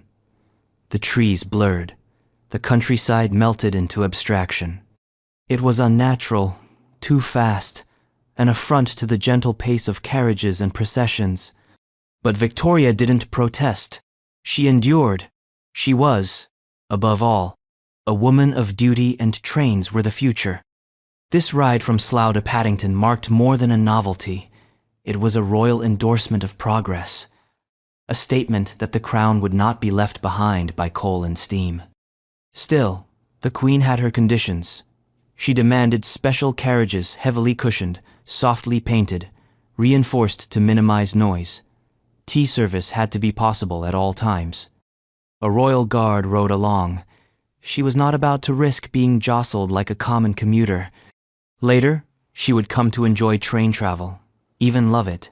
But that first ride was a symbolic crossing. From the pastoral world of monarchs and manor houses to the industrial age, where steam replaced ceremony and everything moved just a little too fast. And while Victoria eventually adjusted, not all her royal relatives could handle discomfort so well, especially one monarch whose legs were wounded, but it was the smell that nearly drove his court to collapse. Henry VIII's leg ulcers. By the end of his reign, Henry VIII was no longer the golden-haired prince who jousted, danced, and composed love songs. He was bloated, bitter, and wounded, quite literally. His legs, injured in previous accidents and aggravated by poor circulation, developed ulcers that refused to heal. They ached, they wept, and worst of all, they reeked. Now, to be clear, this wasn't whispered gossip. This was royal record. Courtiers complained of fainting. Physicians wrote detailed notes and letters that read like Gothic horror. Even his enemies, never shy with mockery, used it as proof that divine punishment had arrived via infected flesh. But the smell wasn't the worst part, the symbolism was. Henry, once the embodiment of virile monarchy, had become his own cautionary tale. The man who broke with Rome, created a new church, and married 6 women, was now a prisoner of his own body, wrapped in bandages and fury. He could barely walk, yet insisted on being carried to council. His once dazzling wardrobe was altered to accommodate his swollen frame. Elaborate chairs were commissioned so he could sit without pain. Everything around him became part of an unspoken choreography to avoid offending the royal senses or inhaling too deeply. And yet, through it all, he remained powerful, feared, obeyed. No one dared mention what was obvious. The king was rotting, in body and, perhaps, in conscience. Some historians see his physical decay as metaphor. The man who tore England apart to serve his will had begun to decompose before the work was even finished. Still, others in the family tree handled pain differently, even turned it into performance. Like the queen who didn't just master accents, she mimicked them for fun, to the shock and secret delight of her audience. Elizabeth II's mimicry. You wouldn't expect it from her. The hat, the gloves, the neutral tones. Queen Elizabeth II projected steadiness, solemnity, restraint. But behind closed doors, and sometimes even behind half-open ones, she had a secret talent: mimicry. She loved doing voices. Liverpudlian dock workers, Scottish grannies, posh debutantes, clipped military men. The queen could drop into character mid-conversation and, depending on the room, either delight or completely destabilize everyone present. It wasn't just playful, it was dead-on accurate. Courtiers, foreign diplomats, even family members found themselves lovingly impersonated by the monarch. Prince Philip reportedly encouraged it. Charles endured it. Staff would sometimes hear the Queen doing a startlingly perfect Australian accent after returning from a Commonwealth tour complete with slang. One of her favorite routines, insiders claimed, was imitating American tourists trying to spot the Queen without realizing they were speaking to her. "She looked just like the Queen," she'd say in a nasal twang, to peals of laughter from her entourage. This wasn't mockery. It was connection. Elizabeth, who spent most of her life being watched and almost never heard outside of scripted speeches, found in mimicry a kind of informal power. The ability to break the ice, to disarm, to remind everyone that behind the crown was a woman with ears and a sense of humor sharp as polished silver. It was also, in its own quiet way, resistance. A sovereign, locked into ceremonial stillness, choosing to rebel not with politics, but with perfect comic timing. Next up, a king with a sense of humor of his own and a pet monkey dressed better than most of his courtiers. George IV's pet monkey. George IV never quite got the memo about moderation. Whether it was fashion, food, furniture, or flattery, he wanted more of it immediately, and preferably in velvet. So it should come as no surprise that the man who built the opulent onion-domed Brighton Pavilion also kept a monkey. Not just any monkey, a monkey dressed in miniature tailored suits, living the high life at Carlton House. The monkey, reportedly a capuchin, wasn't a background oddity. He was part of the scene, lounging about in royal apartments, perching on furniture, and occasionally interrupting conversations. Guests who visited the lavish residence were both charmed and confused, not because a monkey was present, but because it was dressed better than they were. George spared no expense. The monkey had its own wardrobe, often styled to match the prince's own ridiculous ensembles. Satin jackets, embroidered vests, tiny boots, all perfectly fitted and very likely more tasteful than George's own day wear. When you have a pet that doubles as a fashion critique, you lean in. But like many of George's indulgences, the monkey wasn't just about affection, it was performance, a statement. A living, capering metaphor for the Prince Regent himself, flamboyant, unpredictable, expensive, and undeniably memorable. His critics called him shallow, vain, a walking wardrobe with a crown. But George saw himself as a curator of experience, and that included his monkey. The creature became a strange emblem of his reign, charming and absurd, poised yet chaotic. And while most monarchs demanded obedience from their animals, George preferred admiration, even if it came from a small primate in custom-tailored trousers. Now, from pet monkeys to perfumed bathtubs, let's visit a queen who ditched water entirely in favor of wine and flower-scented soaks. Elizabeth I's perfume baths. Elizabeth I did not do anything by half measures. This included bathing, which, for her, meant skipping plain old water altogether and soaking in wine, rose petals, and exotic perfumes. Because if you're going to embody divine authority on earth, you might as well smell the part. Bathing was not a daily event in the 16th century. Hygiene routines were a far cry from the modern obsession with cleanliness, but Elizabeth turned it into performance art. Her soaks were ceremonial, part beauty ritual, part political branding. The scent of imported rosewater and rare spices filled her private chambers, signaling not just cleanliness, but otherness. She wasn't like other women.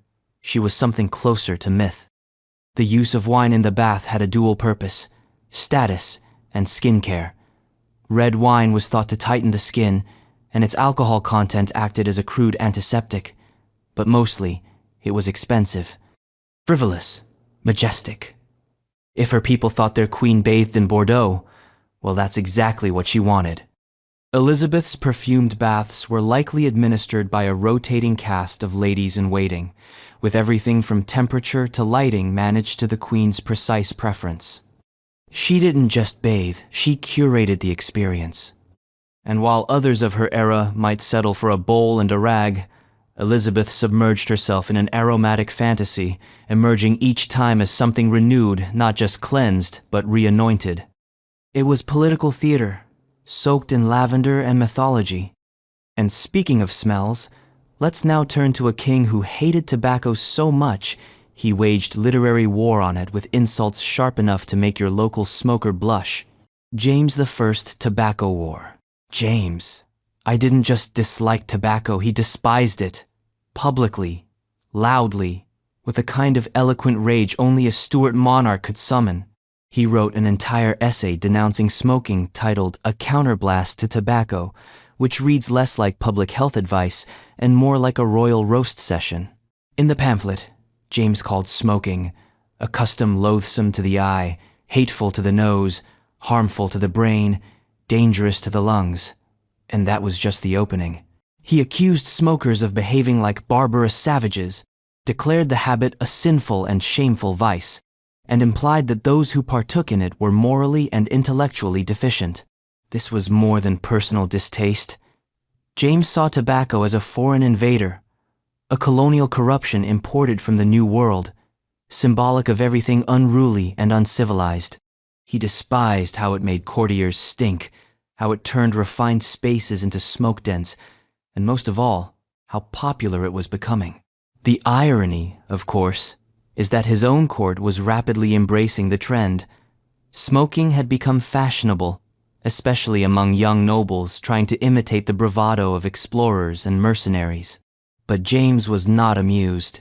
He attempted to tax tobacco heavily, restrict its sale, and shame users through royal rhetoric. His counterblast stands today as one of history's earliest anti-smoking rants, passionate, sarcastic, and surprisingly modern in its health concerns. Yet, for all his words, he couldn't stop the tide. Tobacco became a national habit, then an economic pillar. James may have lost the war, but he won a strange sort of immortality as the first monarch to launch a moral crusade against something so everyday, so ordinary, and so defiantly smoky. Next, a queen haunted by a different sort of ghost, one that bloomed in her own imagination and her belly. Mary Thurs, phantom pregnancies.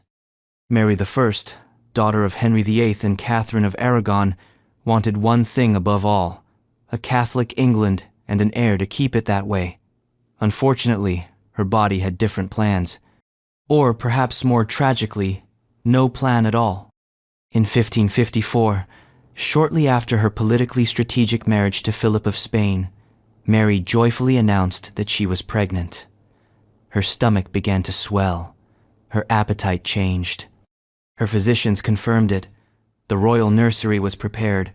Public prayers were held.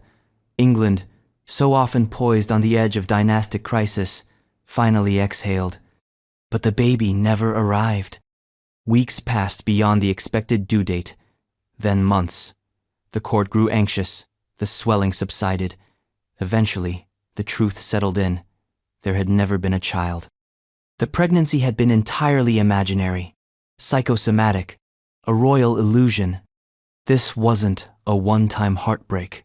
Mary experienced multiple phantom pregnancies, each time believing with unwavering certainty that she was carrying the future of her faith, her reign, her father's redemption.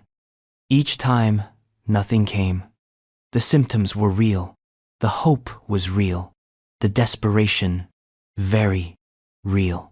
But the outcome never changed. Historians still debate the causes. Was it psychological trauma from years of political isolation? Hormonal imbalances?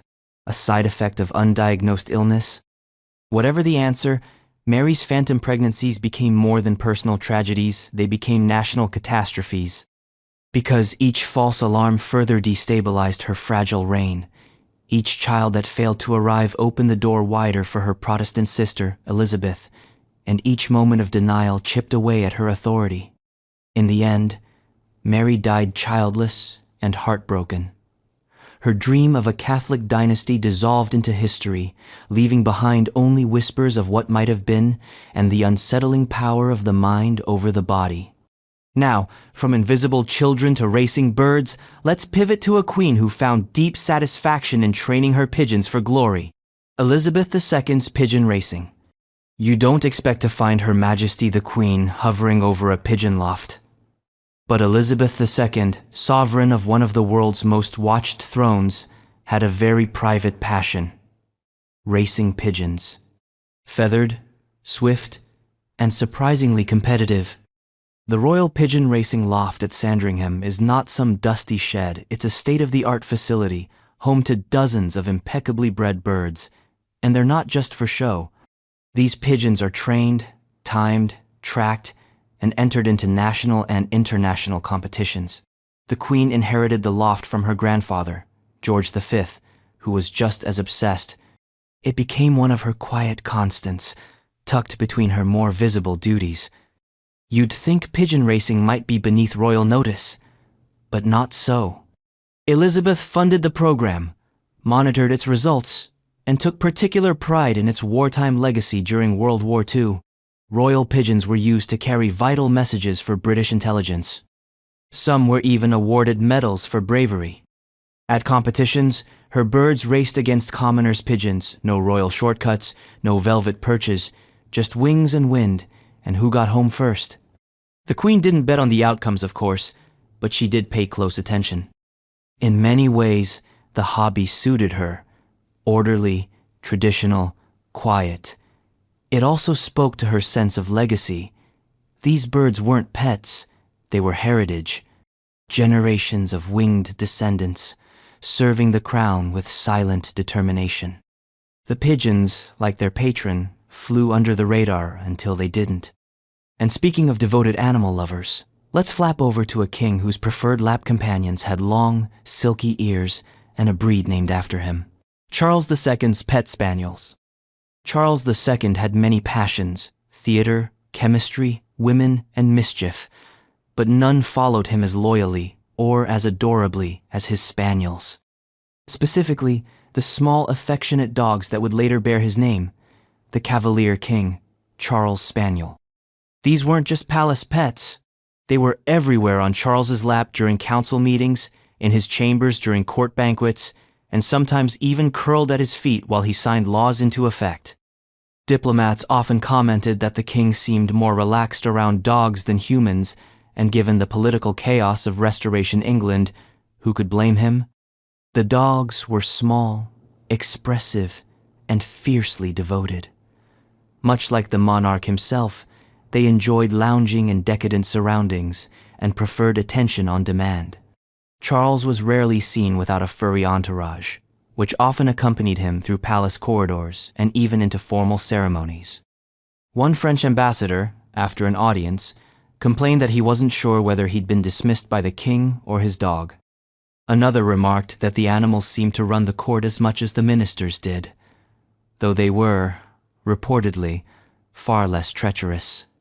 Charles's affection was so public and consistent that the breed became permanently linked to his reign. Centuries later, they still carry his name, fluffy reminders of a king who reigned during plague, fire, and political drama, but always made time for a belly rub. In the world of royal eccentricities, some gestures are grand, some ridiculous. Charles's was simple. In a palace of plots and masks, he found comfort in loyalty, the kind that wagged its tail and never asked for favors. And if you thought indulgence ended there, just wait until you see how Henry VIII approached dinner. Spoiler, it involved a lot of calories, and that was just the warm-up. Henry VIII's gluttony. Henry VIII's appetite was as legendary as his temper, and perhaps just as destructive. When most monarchs dined, it was a matter of formality. When Henry dined, it was theater, a political event. A royal performance with trenchers instead of scripts, and gravy instead of diplomacy. He consumed an estimated 5,000 calories a day, and that was before dessert. We're not talking light fare either. Think entire haunches of venison, roasted swan, suckling pigs, jellied eels, and pies stuffed with everything from rabbit to songbird. All served in elaborate banquets that made medieval feasts look like afternoon snacks. The kitchens at Hampton Court Palace were among the largest in Europe, staffed by over 200 cooks, bakers, and servers. They worked in shifts to keep pace with the king's relentless hunger. Wine flowed freely. Meat was boiled, baked, fried, and spiced to oblivion. Vegetables? Rarely. Fiber? A concept for peasants. But this wasn't just about taste, it was about power. Henry's table was a display of dominance, a signal that his kingdom, unlike his wives, was bountiful and obedient. Every extravagant dish whispered, "This is a man who wants for nothing." Of course, it caught up with him. By the end of his life, Henry was obese, plagued by health issues, and unable to move without assistance. His armor had to be custom fit and constantly upsized. Yet even then, the food kept coming. More courses, more servants, more denial. Historians often focus on his politics, his marriages, his schism with Rome. But behind every major decision was a man eating like tomorrow wasn't guaranteed and possibly trying to devour the stress before it devoured him. From gluttony to subtle gestures, let's turn to Elizabeth II, who may have spoken rarely in public, but always knew exactly where to put her handbag when it was time to leave. Elizabeth II's signal with handbags. In public, Queen Elizabeth II was the image of controlled poise, smiling, waving, listening politely while dignitaries droned on about topics she had already been briefed on weeks earlier. But behind the pearls and pageantry, Her Majesty wielded a secret weapon far more powerful than any scepter, her handbag. Observers of royal protocol quickly learned that when the Queen moved her handbag from one arm to the other, it wasn't an idle shift, it was code. A signal to her staff that she was ready to exit the conversation. A polite but firm digital SOS. Rescue the Queen, she's had enough. If she placed her handbag on the table, that meant dinner was over. Time to wrap it up. If she set it on the floor, a rare but serious gesture, it was a diplomatic fire alarm. Something was going wrong. Remove her immediately. Her staff, trained in these microsignals, would swoop in with precision. A fake scheduling conflict, a gentle reminder about the next engagement. The Queen would smile, nod, and vanish like a very punctual magician with matching shoes. It's the kind of subtlety that defined Elizabeth's reign. No public outbursts, no direct confrontations, just quiet cues and carefully choreographed exits. Her handbag, a classic Launer London piece, wasn't just an accessory, it was a communication device wrapped in leather. People often asked what the Queen kept inside. The answer: reading glasses, a compact mirror, a mint or two. But the real contents were more abstract. Boundaries, control, and an escape plan that could be deployed without saying a word. Now let's shift from coded signals to bones under pavement and the king whose centuries-lost remains turned up under something far less royal than a cathedral, a city parking lot. Richard III's skeleton found under parking lot. For centuries, Richard III's legacy was buried under layers of Tudor propaganda, and then, quite literally, under a parking lot in Leicester. It was one of the greatest historical plot twists in recent memory. The last Plantagenet king, found not in a grand tomb or ancient vault, but beneath Spot R in a council car park. The discovery in 2012 was the result of years of research, hope, and a bit of archaeological gambling. A group of historians and Ricardians, yes, they exist, believed that the Greyfriars Church, where Richard was reportedly buried after the Battle of Bosworth in 1485, lay beneath modern Leicester. Specifically, under a municipal parking lot. They were right. What they found was astonishing. A skeleton with battle wounds, scoliosis curved spine, and DNA that matched living descendants of Richard's family. There he was, the king, portrayed by Shakespeare as a scheming hunchback, now reduced to bones and speculation. No crown, no ceremony, just asphalt, earth, and history's most awkward burial site. The discovery reignited debates. Was Richard really the villain the Tudors painted him to be? Or was he a reformer, undone by propaganda? Even in death, he stirred controversy, from where to rebury him eventually, to how to reassess his reign. His reappearance under modern infrastructure was a poetic punchline. A man once accused of burying princes in the Tower, himself buried under concrete and yellow lines. History has a cruel sense of humor.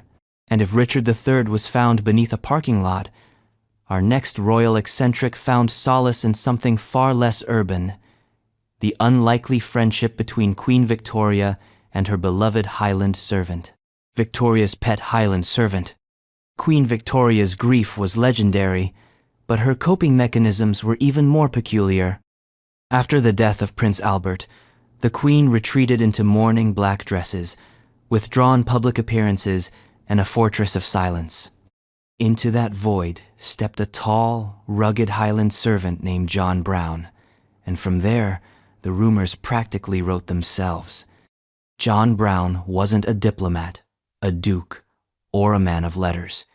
He was a gillie, a Scottish outdoorsman, whose job had once been to escort the Queen on walks during her Balmoral visits. But after Albert's death, Brown's role grew. He became her personal attendant, her confidant, her shadow. He spoke to her plainly. He scolded her when necessary. He called her woman, not ma'am, and she didn't stop him. This was scandalous. The court bristled. Ministers whispered. Caricaturists had a field day. Mrs. Brown, they called her behind closed doors, a biting implication that the Queen's grief had turned romantic or, worse, domestic. But whether or not there was romance, and historians still argue over it, what's clear is that Brown gave Victoria something no one else could: honesty. While the palace swirled with protocol and empty flattery, he gave her grounding. He made her laugh. He gave her back a little control in a life otherwise consumed by ceremonial grief. When he died, Victoria was devastated. She had a statue of him erected. She kept his letters. She even requested he be buried near her. It wasn't love, perhaps, but it was something rare in royal history, a friendship too real to be safe. And speaking of royals stepping out of their comfort zones, let's look at Queen Elizabeth II's most unexpected stunt of all, jumping out of a helicopter with James Bond. Elizabeth II's James Bond cameo. The 2012 London Olympics opened with a global spectacle of British pride, music, pageantry, and, unexpectedly, Her Majesty Queen Elizabeth II parachuting out of a helicopter. Well, sort of. In one of the most surprising and dryly hilarious moments in modern royal history, Elizabeth starred in a short film with Daniel Craig's James Bond. The scene begins with 007 striding into Buckingham Palace to escort the Queen to the Olympic Stadium. With not a word, she rises from her desk, tosses on a pink ensemble, and marches alongside him to the waiting helicopter. Then, in front of billions of viewers, she leaps out of the helicopter, parachuting dramatically into the stadium as the crowd roared. The real Queen, of course, arrived moments later by more traditional means, but the message was clear. Elizabeth had a sense of humor sharper than any tuxedoed spy. What made the scene unforgettable wasn't the stunt itself.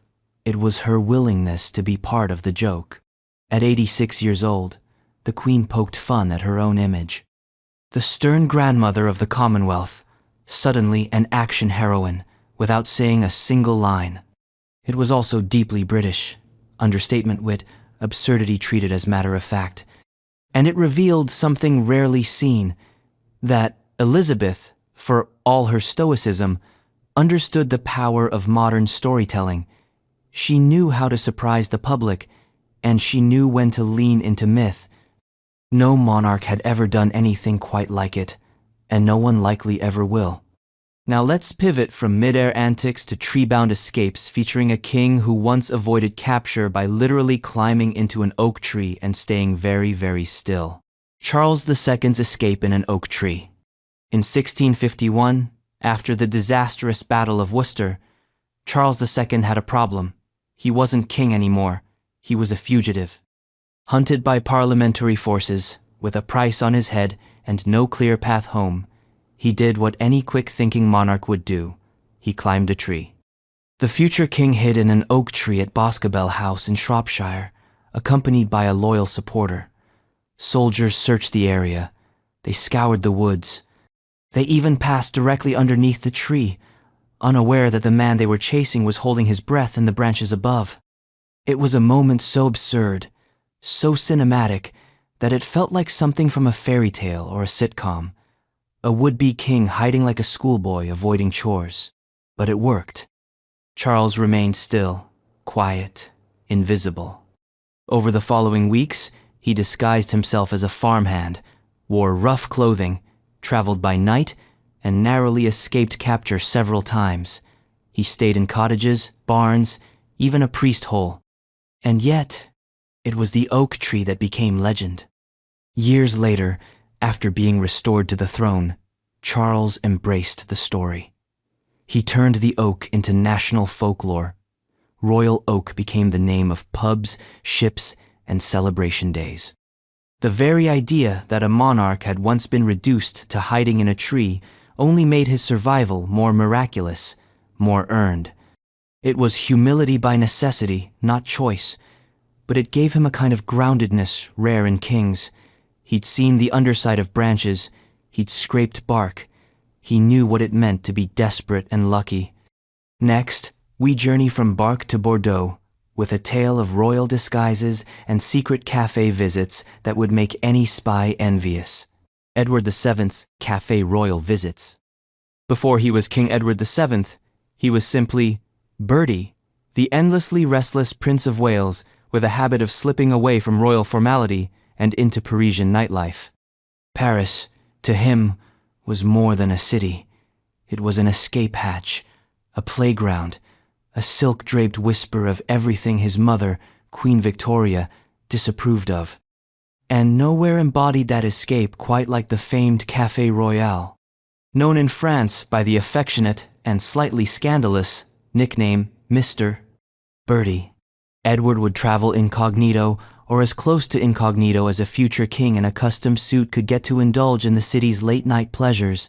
These were not political trips. He wasn't there to discuss treaties. He was there for oysters, champagne, flirtation, and cigar smoke thick enough to carve.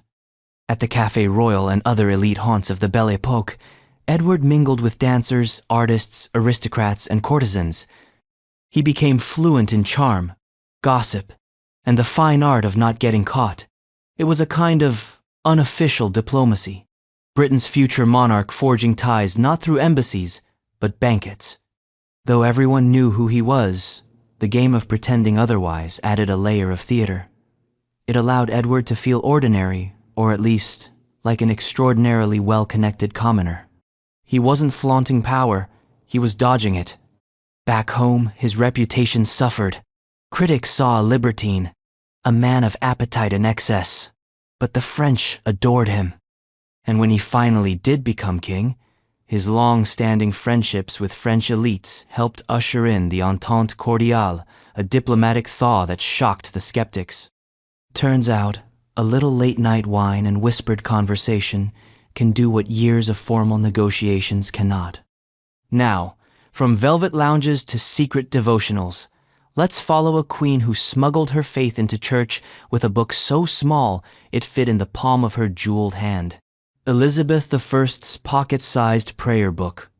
Elizabeth I, master of appearances and mistress of narrative, knew that power often rested not in the loudest voice, but in the smallest, most subtle symbols. One of those symbols was her tiny, jewel-encrusted prayer book, small enough to fit in the glove or be worn like a pendant, yet powerful enough to send a message to an entire court. This wasn't just a devotional.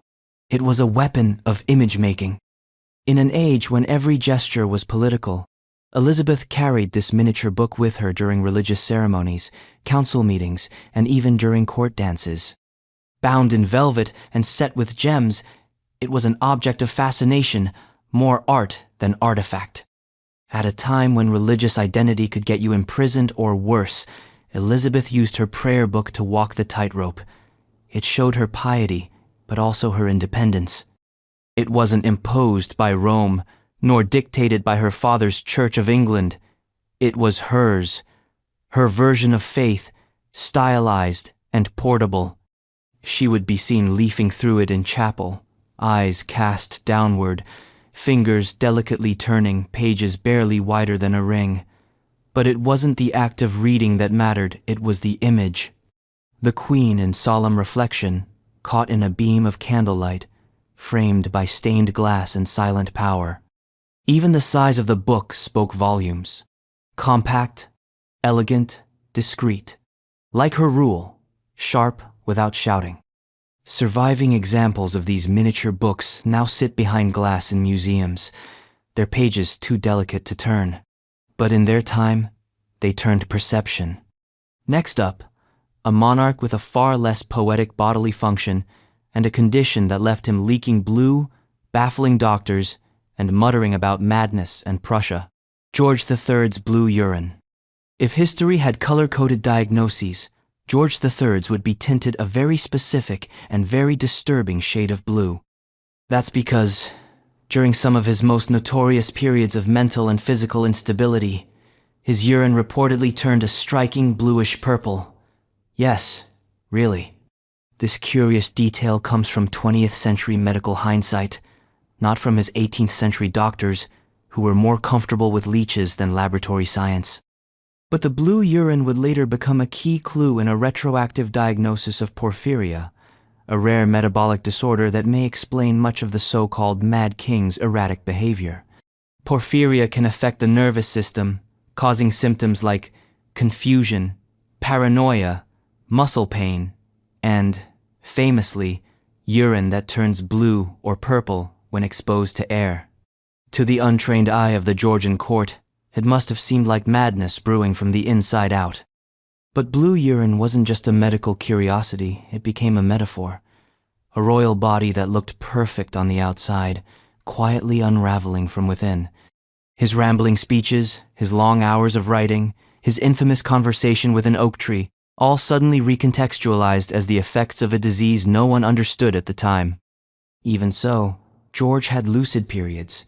He loved astronomy, music, and farming. He was the monarch who lost America but gained surprising sympathy later in life. His condition, long treated as a cautionary tale of hereditary insanity, now looks more like a tragic case of misunderstood illness. And that strange blue tint? It may have been the only outward sign of the storm happening inside. Next, we look at a very different kind of royal exaggeration, the one worn in gleaming steel. Henry VIII's most infamous piece of armor, and the accessory no one could miss. Henry VIII's armor with codpiece. When it came to subtlety, Henry VIII was firmly on the side of not interested. And nowhere is this more evident than in one of his surviving suits of armor. A gleaming Renaissance masterpiece, complete with an aggressively oversized and entirely unnecessary codpiece. Now, codpieces in the 16th century weren't scandalous by themselves. They were a regular part of men's fashion, a sort of elaborate fabric pouch stitched onto the front of trousers, originally to accommodate the demands of layered clothing and evolving tailoring. But Henry's codpiece? That wasn't tailoring. That was a statement. Crafted not from cloth but from polished metal, his codpiece wasn't just exaggerated, it was theatrical. Bulbous, bulb-like, and perched right where the eye didn't want to look. It was designed to suggest virility, dominance, and the health of the Tudor dynasty, even when reality was much murkier on that front. Historians have long debated the motivation behind this metallic flourish. Was it an ironic joke? A symbol of royal potency? A deliberate act of intimidation? Possibly all three. After all, Henry was obsessed with legacy, and what better way to remind everyone of your dynastic potential than with a custom-forged groin plate? And yet, the irony lingers. The king who had 6 wives in search of a male heir, who executed 2 of them, and who fretted endlessly over succession, turns out, his most famous armor may be compensating harder than his propagandists ever dared admit. The suit now resides in the Tower of London, where it continues to draw stunned stares and uncomfortable giggles. A relic of royal insecurity, forever frozen in steel. Next up, we transition from heavy armor to heavy eyelids as we revisit Queen Victoria's unexpected experiment with the strange new trend of hypnosis. Queen Victoria's hypnosis session. Of all the strange fads to flutter through 19th century aristocracy seances, phrenology, floral language, perhaps none was more bizarrely fashionable than hypnosis. And yes, even Queen Victoria, Empress of India and sovereign over 1/4 of the globe, gave it a try. It happened at Balmoral, her beloved Scottish retreat, sometime during the 1,840 seconds. The precise details are foggy as they often are, with royal experiments best left unconfirmed, but according to multiple accounts, the Queen allowed herself to be put into a light trance by one of the visiting doctors or medical entertainers dabbling in what was then called mesmerism. To clarify, this wasn't a swinging watch cluck like a chicken scenario. Victorian hypnosis was more about stillness, breath control, and something vaguely mystical. Practitioners claimed they could ease stress, relieve pain, even access the subconscious. For a queen weighed down by duty, mourning, and the endless machinery of state, the idea must have held appeal. Reportedly, Victoria remained composed throughout, if mildly amused. She didn't fall into deep trance, nor did she reveal any royal secrets, no confessions about Albert, no hidden state plots. But she did express interest in the calm it produced. Naturally, word leaked, and just as naturally, the press had a field day. Was it dangerous? Scandalous? Evidence that the Queen was under someone else's control? Of course not. But it made for excellent gossip. The monarch, eyes closed, drifting gently into the quiet void. She never repeated the experiment publicly. Like many Victorian amusements, it faded into the background of her increasingly ceremonial life. Still, the image lingers, the Queen of Restraint, voluntarily surrendering control even for a moment. Next, from altered states of consciousness to a very practical kind of power, Elizabeth II's private cash dispenser, hidden in plain sight within Buckingham Palace. Elizabeth II's own ATM. If you're imagining Queen Elizabeth II rummaging through her handbag for loose change, think again.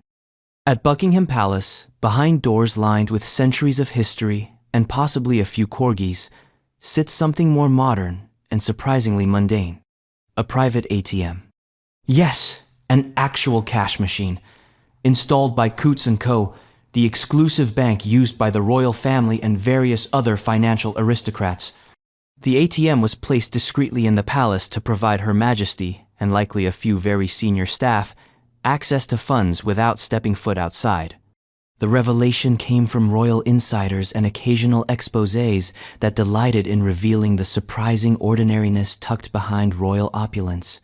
After all, even a queen might need emergency pocket money. Of course, Elizabeth wasn't known for impulsive shopping sprees, nor did she likely use the ATM to fund last-minute midnight pizza orders.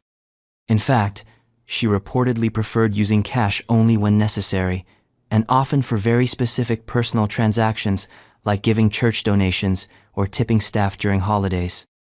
But the ATM's presence itself was symbolic. It showed that while Elizabeth embraced tradition in public, she wasn't stuck in the past. Technology had a place even if it was dressed in marble and guarded by centuries of discretion. There's no word on what her PIN was, and frankly, no one wanted to ask. It's a curious juxtaposition, the ancient rituals of monarchy, balanced by the beep of an ATM and the gentle hum of modern convenience. And speaking of modern monarchy, our next stop takes us from private withdrawals to private punishments, with a gruff old king who believed in fines for swearing, even if his own royal temper wasn't exactly squeaky clean. George V's swear jar. George V didn't suffer fools, slackers, or sailors who forgot their manners, especially when those sailors were his own children. The king, known for his rigid discipline and gruff exterior, believed in order, propriety, and, surprisingly, the power of a swear jar. In the royal household, profanity wasn't just frowned upon, it was fined. A shilling per offense. No exceptions. Not even for princes. Especially not for princes. This royal swear jar wasn't a novelty item or a joke passed around during Christmas at Sandringham. It was serious policy. George V, a former naval officer, had served with men whose curses could probably melt ship paint. But once he became king, he expected decorum. That same sternness extended to his children, including Edward VIII and George VI, both of whom were known to test the limits of vocabulary and, as a result, their pocket change. If anyone slipped a word too spicy for Windsor ears, they were expected to drop a shilling into the royal pot. And while there's no official record of what the money was spent on, one imagines it went towards something fittingly austere, like new prayer books or a framed portrait of Queen Mary looking disappointed. It may sound quaint, but George V believed rules created character. His reign came at a time of political upheaval and war, and his approach to leadership was old school, direct, moralistic, and deeply invested in the optics of royal behavior. Ironically, the man who imposed fines for foul language was himself prone to outbursts. He was known to mutter darkly about politicians, palace bureaucracy, and the general state of the modern world, but never loud enough, it seems, to owe himself a shilling.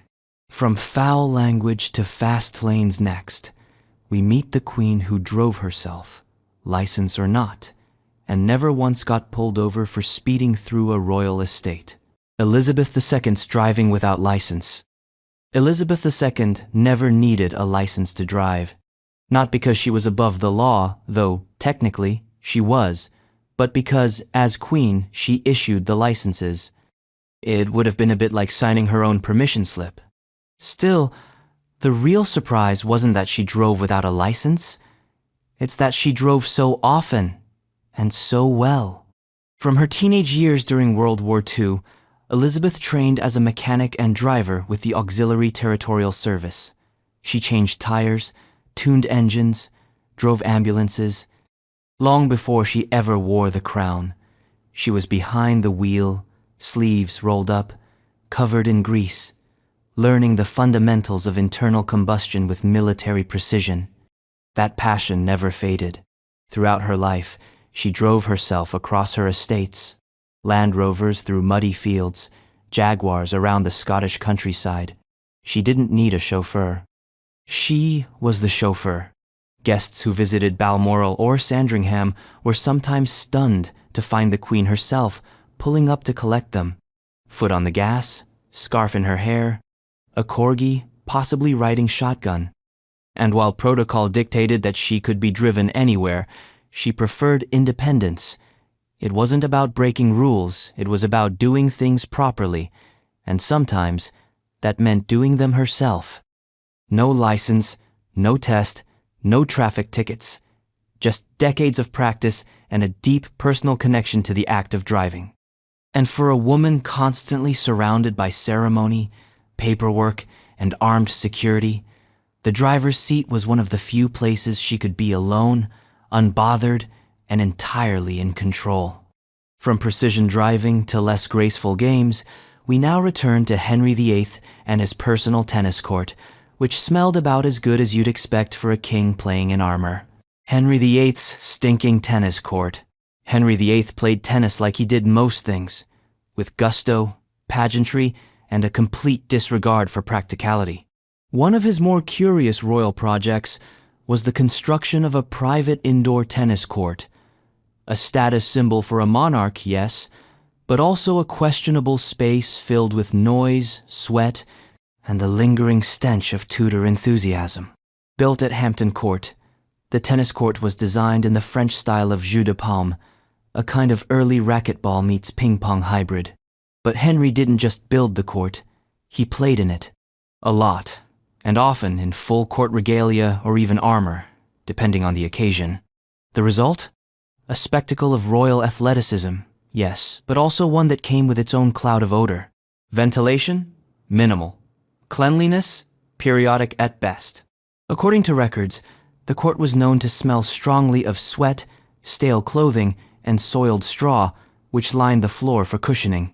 Henry, never one for moderation, would reportedly play for hours, perspiring profusely in the process, before retiring to devour half a roast animal.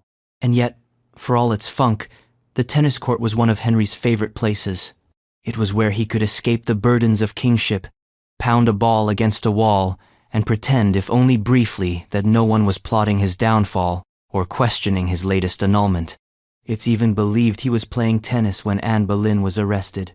Royal gossip says he didn't stop the game. The court, incredibly, still exists at Hampton Court Palace and remains in use, a monument not only to Tudor sport, but to Tudor sweat. And next, we veer from sweaty pastimes to shimmering pageantry with a queen who loved costume so much, her life became one long, glittering mask. Anne of Denmark's masks. Anne of Denmark, queen consort to James I of England, didn't care much for politics, but she adored a good costume party. Specifically, She was obsessed with masks, elaborate court entertainments filled with music, dancing, and mythological symbolism, where aristocrats performed in lavish costumes before audiences that included the entire court and foreign dignitaries. Anne didn't just attend these spectacles. She starred in them. She commissioned them. She costumed herself as goddesses, nymphs, personifications of virtue, and once, rather boldly, Astrea, the virgin goddess of justice. Not exactly subtle, considering the court was whispering about favoritism and frivolous spending. Masks were the perfect playground for a queen like Anne, visually opulent, intellectually coded, and always towing the line between art and propaganda. They allowed her to shape her own image, powerful, divine, untouchable, while dancing in silver-threaded gowns that shimmered under torchlight. Of course, not everyone was impressed. Puritans, already nervous about anything fun, saw masks as moral decay with a lute. Taxpayers quietly seethed at the mounting bills for sequins, pearls, and imported silks, and James I? He mostly humored her, retreating to his books and letting his wife play goddess while he obsessed over theology. But Anne knew exactly what she was doing. These weren't just parties, they were statements, visual arguments about status, power, and presence in a court dominated by men with opinions and sharp quills. She may not have ruled directly, but she made sure people remembered how she looked while gliding across a stage. And speaking of royal obsessions that flapped rather than floated, let's dive into the chilly tale of George VI and his unexpected feathered fascination. Penguins. George VI's penguin obsession. George VI, the reluctant king thrust onto the throne after his brother abdicated, didn't exactly fit the mold of flamboyant monarchy. He was quiet, dutiful, chronically anxious. But in between speeches and state visits, he developed a strange and oddly charming fixation: penguins. Specifically, the penguins at the London Zoo. He first visited the zoo as a child and remained enchanted well into adulthood. Unlike the stiff rituals of court life, the penguins were delightfully unpredictable. They waddled with purpose but no obvious destination. They looked formal, yet acted ridiculous. Perhaps, in some subconscious way, he related. George would drop by the penguin enclosure during official and private visits, and his interest became well known among the zookeepers. He asked about breeding cycles. He donated to habitat improvements. There are even unconfirmed but persistent reports that he named a few of them. And it didn't stop there. He requested regular updates from the zoo, and reportedly chuckled at penguin-related cartoons clipped from newspapers. For a man who suffered from a debilitating stammer and carried the emotional weight of a nation at war, penguins waddling in tuxedos, unbothered by human expectations, were a kind of therapy. It wasn't just whimsy. It was escape. His daughters, Elizabeth and Margaret, shared the fascination in their early years. Family photos from the 1,930 seconds show the royals peering into the penguin pit, utterly transfixed. And while the country braced for conflict, the king continued to find solace in the flightless birds who marched to no one's drum but their own. Next, we return to the more terrestrial side of royal quirks and Tupperware. Yes, again. This time, it's not cereal that's being stored, it's sandwiches for picnics by the Queen herself. Elizabeth II's Tupperware for picnics. If you imagine royal picnics involving gilded hampers, linen napkins, and an army of footmen laying out foie gras beneath an oak tree, Queen Elizabeth II would gently and efficiently correct you. Her picnics came with something far more practical: Tupperware. Specifically, plastic sandwich boxes. Despite living in castles, ruling realms, and receiving gifts from heads of state, Elizabeth remained remarkably grounded in her domestic habits. One of her most endearing quirks was her insistence on using reusable plastic containers, the same kind you'd find in suburban kitchen drawers, to pack sandwiches for her private outings. This wasn't a publicity stunt. She genuinely preferred it. When heading out for a countryside lunch at Balmoral or Sandringham, she'd have her simple sandwiches packed neatly into Tupperware. stacked and sealed, ready to go. No pomp, no gold-plated trays, just decades-old plastic that snapped shut with a satisfying click. The sandwiches themselves were famously plain: tuna and cucumber, egg and cress, ham with a touch of mustard. No royal chef needed, no caviar requested. And when asked why she still used such containers, the Queen reportedly replied that they were quite sensible, which, in royal language, is high praise. These small habits offered a glimpse into the real Elizabeth, pragmatic, private, and utterly unbothered by extravagance in daily life. She knew the value of tradition, but also the virtue of a sandwich that didn't get squashed. So while her family's dinner parties might be spread across banqueting tables, her perfect lunch came in a neat plastic box, preferably outdoors, with the corgis circling like hopeful vultures.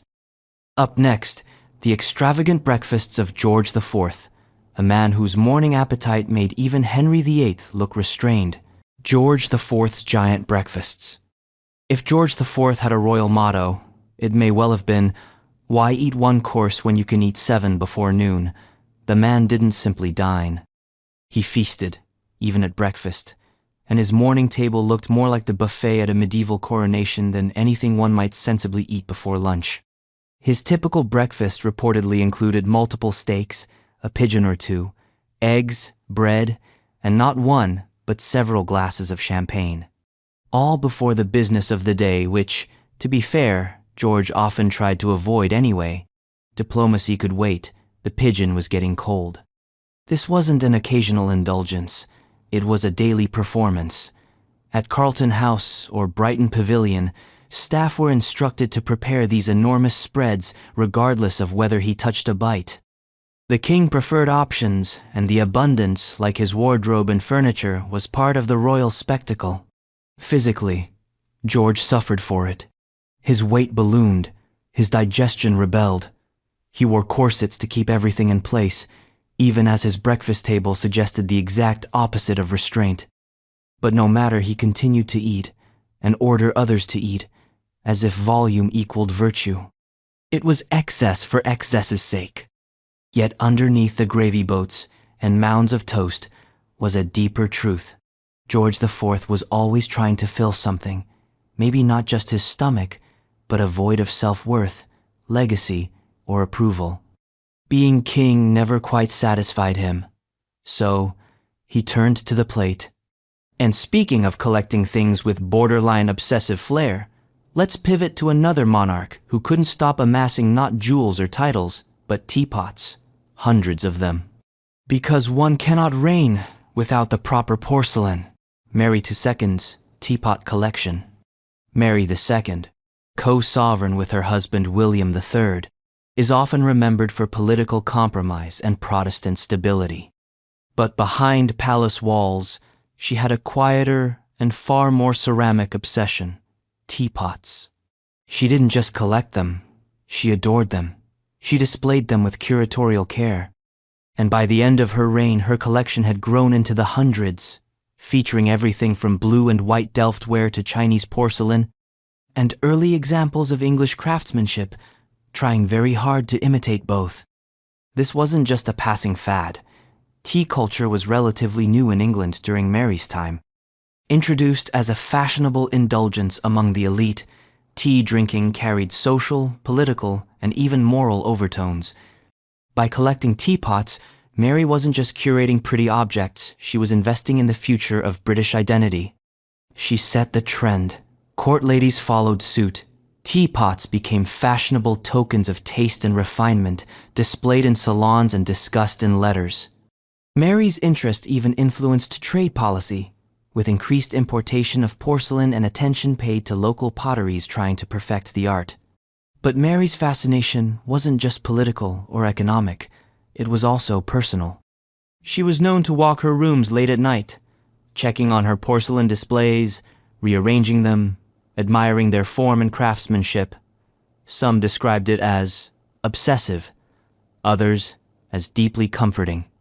Her teapots were more than vessels, they were symbols of beauty, order, and control in a court that could be deeply chaotic.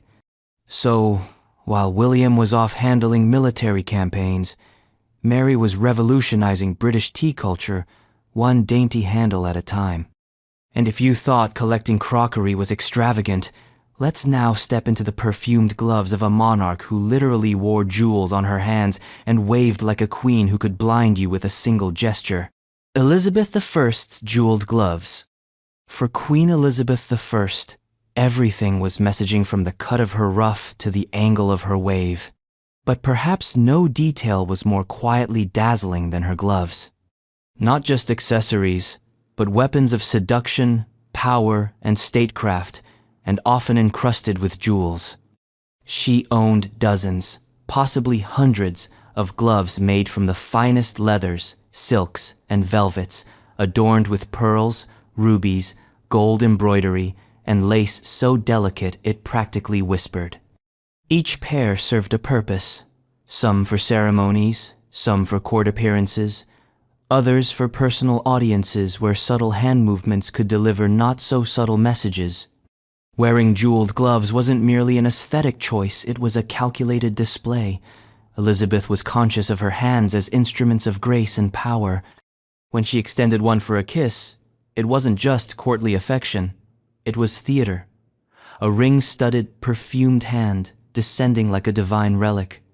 You kissed it, and in doing so, acknowledged everything she embodied: monarchy, mystery, and myth. She also gave gloves as gifts. These weren't trinkets.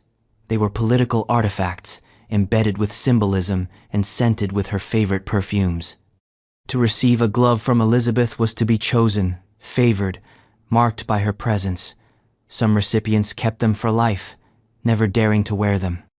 In portraits, Elizabeth's gloves often appear half removed, a deliberate pose showing both elegance and restraint, revealing just enough to remind everyone that even her fingertips were not of this world. Next, we descend from perfumed elegance to something far scruffier, a tiny monkey that liked to ride on a king's shoulder like a court jester with fur. Yes, Henry VIII had one of those too. Henry VIII's pet marmoset. Between beheadings, banquets, and building his own church, Henry VIII somehow found time for a more delicate diversion, a pet marmoset. Yes, the same monarch best remembered for his tyranny and thunderous appetites also had a tiny monkey perched on his shoulder, dressed in miniature attire, and reportedly behaving with more charm than most of his courtiers. Marmosets, small, wide-eyed monkeys native to South America, were exotic rarities in Tudor England. Owning one was the Renaissance equivalent of strolling around with a leopard on a leash. It screamed wealth, power, and global reach. But for Henry, it also served another purpose: entertainment and distraction. The marmoset reportedly accompanied the king during court appearances, perching like a furry ornament on his shoulder or clinging to his robes. Courtiers were expected to ignore it even when it scampered or squeaked. As always with Henry, if you laughed at the wrong moment, it could be the last thing you laughed at. The monkey, like so many of Henry's indulgences, was part of his larger obsession with spectacle. Everything had to be grand, unexpected, and unforgettable. Whether it was a gilded joust, a musical performance, or a dinner with 14 courses, the king made sure his court was never boring, and a monkey in miniature clothing was simply the next act. One can only imagine the confused expressions of visiting ambassadors as they tried to discuss naval treaties while a tiny primate picked at the king's sleeve. Henry's marmoset doesn't get much space in the history books, but it deserves a mention, not as a footnote, but as a perfect symbol of a monarch who wanted everything: war and song, love and loyalty, chaos and comedy. From celestial comedy to celestial curiosity next, we follow a king whose eyes turned upward, toward the heavens, building his own observatory and charting the stars. George III's astronomy hobby. George III is often reduced to the headline of the mad king who lost America, but tucked behind the dramatic footnotes of revolution and illness was a gentler, more curious man, one who looked up at the night sky and saw order where others saw chaos. At his palace in Kew, George built his very own astronomical observatory. It wasn't a symbolic gesture. It wasn't even a vanity project. He genuinely loved science, especially astronomy, and he surrounded himself with the best instruments and minds of the era. Telescopes, celestial globes, brass fittings, his observatory had it all. He worked closely with the Astronomer Royal and attended demonstrations of planetary motion with the excitement of a boy given the keys to the universe. He funded expeditions, he read scientific journals, and when William Herschel discovered Uranus in 1781, George helped finance his continued work, even giving him a royal pension. Uranus, by the way, was almost named Georgium Sidus in his honor. Thankfully, the scientific community overruled that decision barely. George didn't just love looking at stars. He believed in what they represented: structure, reason, and order. In a world where politics were messy and his own mind increasingly unreliable, astronomy offered something solid, predictable, eternal. His interest also helped elevate Britain's scientific reputation. While France was busy with revolutions and philosophers, George's court quietly backed the empirical method, making space for science in a palace dominated by tradition. Of course, not everyone appreciated the king's celestial fixations. Some saw it as a distraction, others as an eccentricity. But perhaps it was simply the act of a man trying to make sense of the cosmos and himself. And now, from stars to cows, yes, cows. Because Elizabeth II didn't just rule the Commonwealth, she also had her own prized herd, grazing peacefully under royal protection. Elizabeth II's cows. It's easy to imagine Queen Elizabeth II as a monarch of marble palaces and high diplomacy, but at heart, she had a deep affection for the rural life, and nothing showed this more clearly than her personal herd of cows. Yes, cows. Not just any cows, of course. These were rare breeds, meticulously cared for and grazing the royal fields at Windsor. The Queen didn't just own them the way one owns a decorative title. She knew them. She inspected them. She took genuine pride in their breeding, lineage, and condition. The royal herd included red polls, Ayrshires, and Highland cattle, all part of an effort to preserve and promote heritage livestock at risk of fading into obscurity. It was Elizabeth's quiet campaign for agricultural conservation, carried out not through speeches or policy, but through pasture. Each cow had a name, a file, and, according to palace staff, a personality. The Queen attended shows. She kept up with their awards, and she reportedly insisted on receiving regular reports about the herd's well-being, as detailed as any prime ministerial briefing. For a woman raised in the highest echelons of ceremonial stiffness, Elizabeth's connection to animals was always refreshingly normal. But her cows weren't just pets. They were part of a broader vision, a way to tie the monarchy to the land, to stewardship, and to a quietly enduring sense of duty. In a world of protocol and pageantry, the Queen found comfort in mud, hay, and the simple act of watching a calf take its first steps on a foggy morning. Next, we move from the gentle lull of cattle to something rather dental and oddly personal.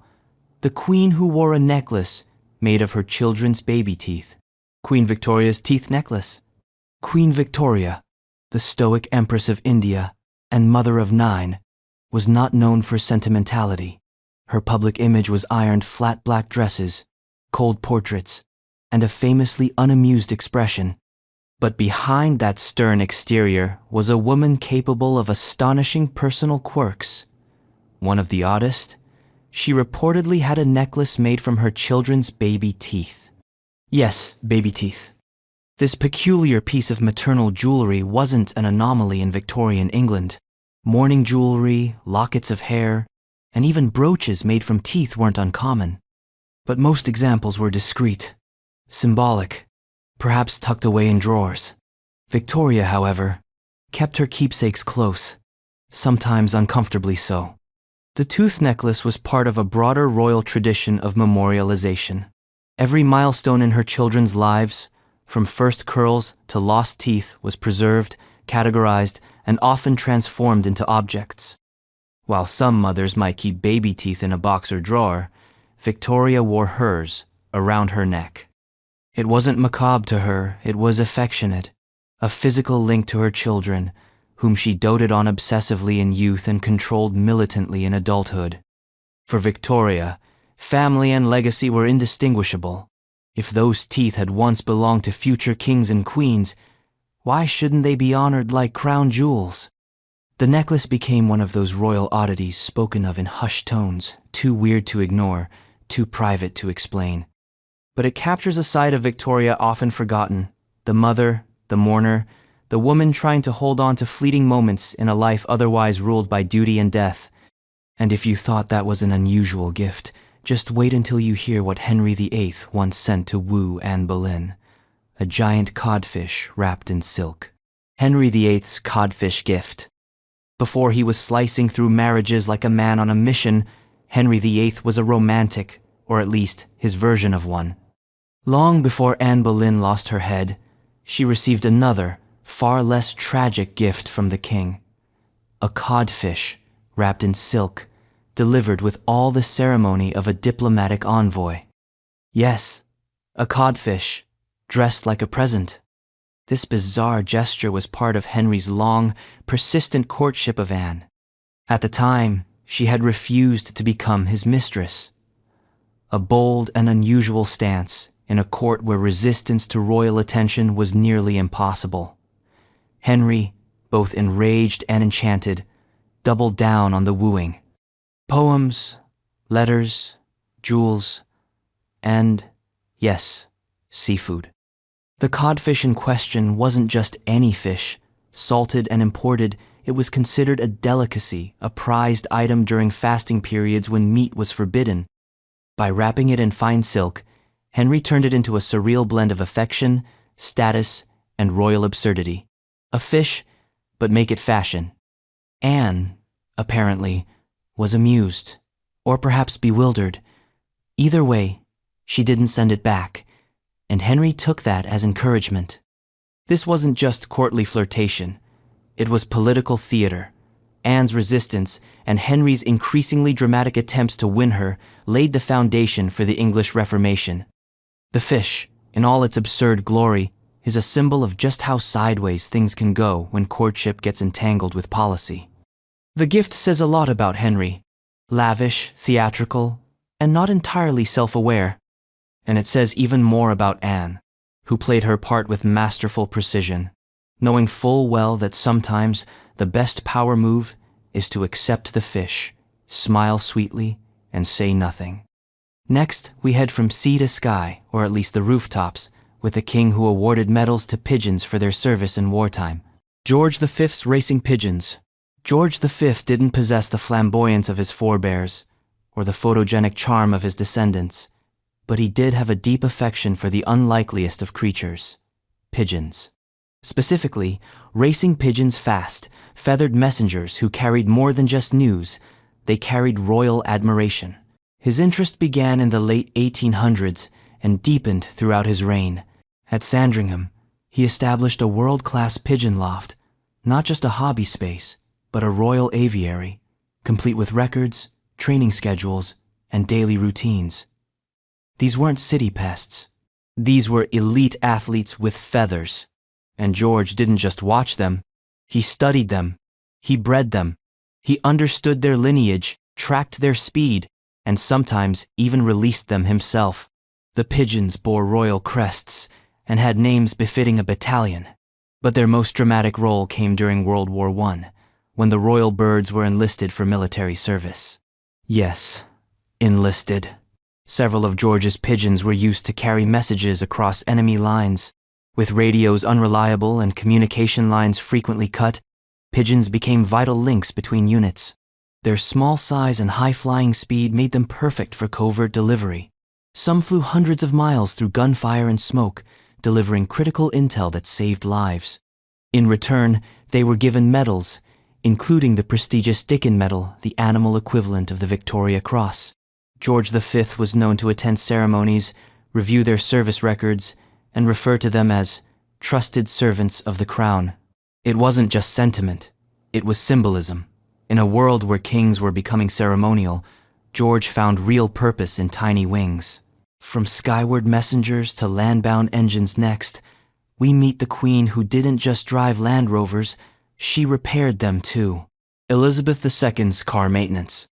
For a monarch whose public image was often defined by immaculately tailored coats, pearl necklaces, and rigid ceremony, Queen Elizabeth II had an oil-streaked secret. She loved fixing cars. Not riding in them, fixing them. With her own two hands, underneath the hood, sleeves rolled up and tools in hand. This wasn't some post-coronation hobby to pass the time between garden parties. Elizabeth was formally trained as a mechanic and driver during World War II. In 1945, at the age of 18, she joined the Auxiliary Territorial Service as Second Subaltern Elizabeth Windsor. And while her peers were still learning the finer points of afternoon tea, she was learning how to strip and rebuild a 6-cylinder engine. She changed tires, she handled trucks, she worked on ambulances, she got dirt under her nails. Wartime photographs show her beaming beside greasy engines and caked in dust, looking far happier than she ever did during a state dinner. And she didn't stop after the war. Throughout her life, Elizabeth retained a strong interest in vehicle maintenance.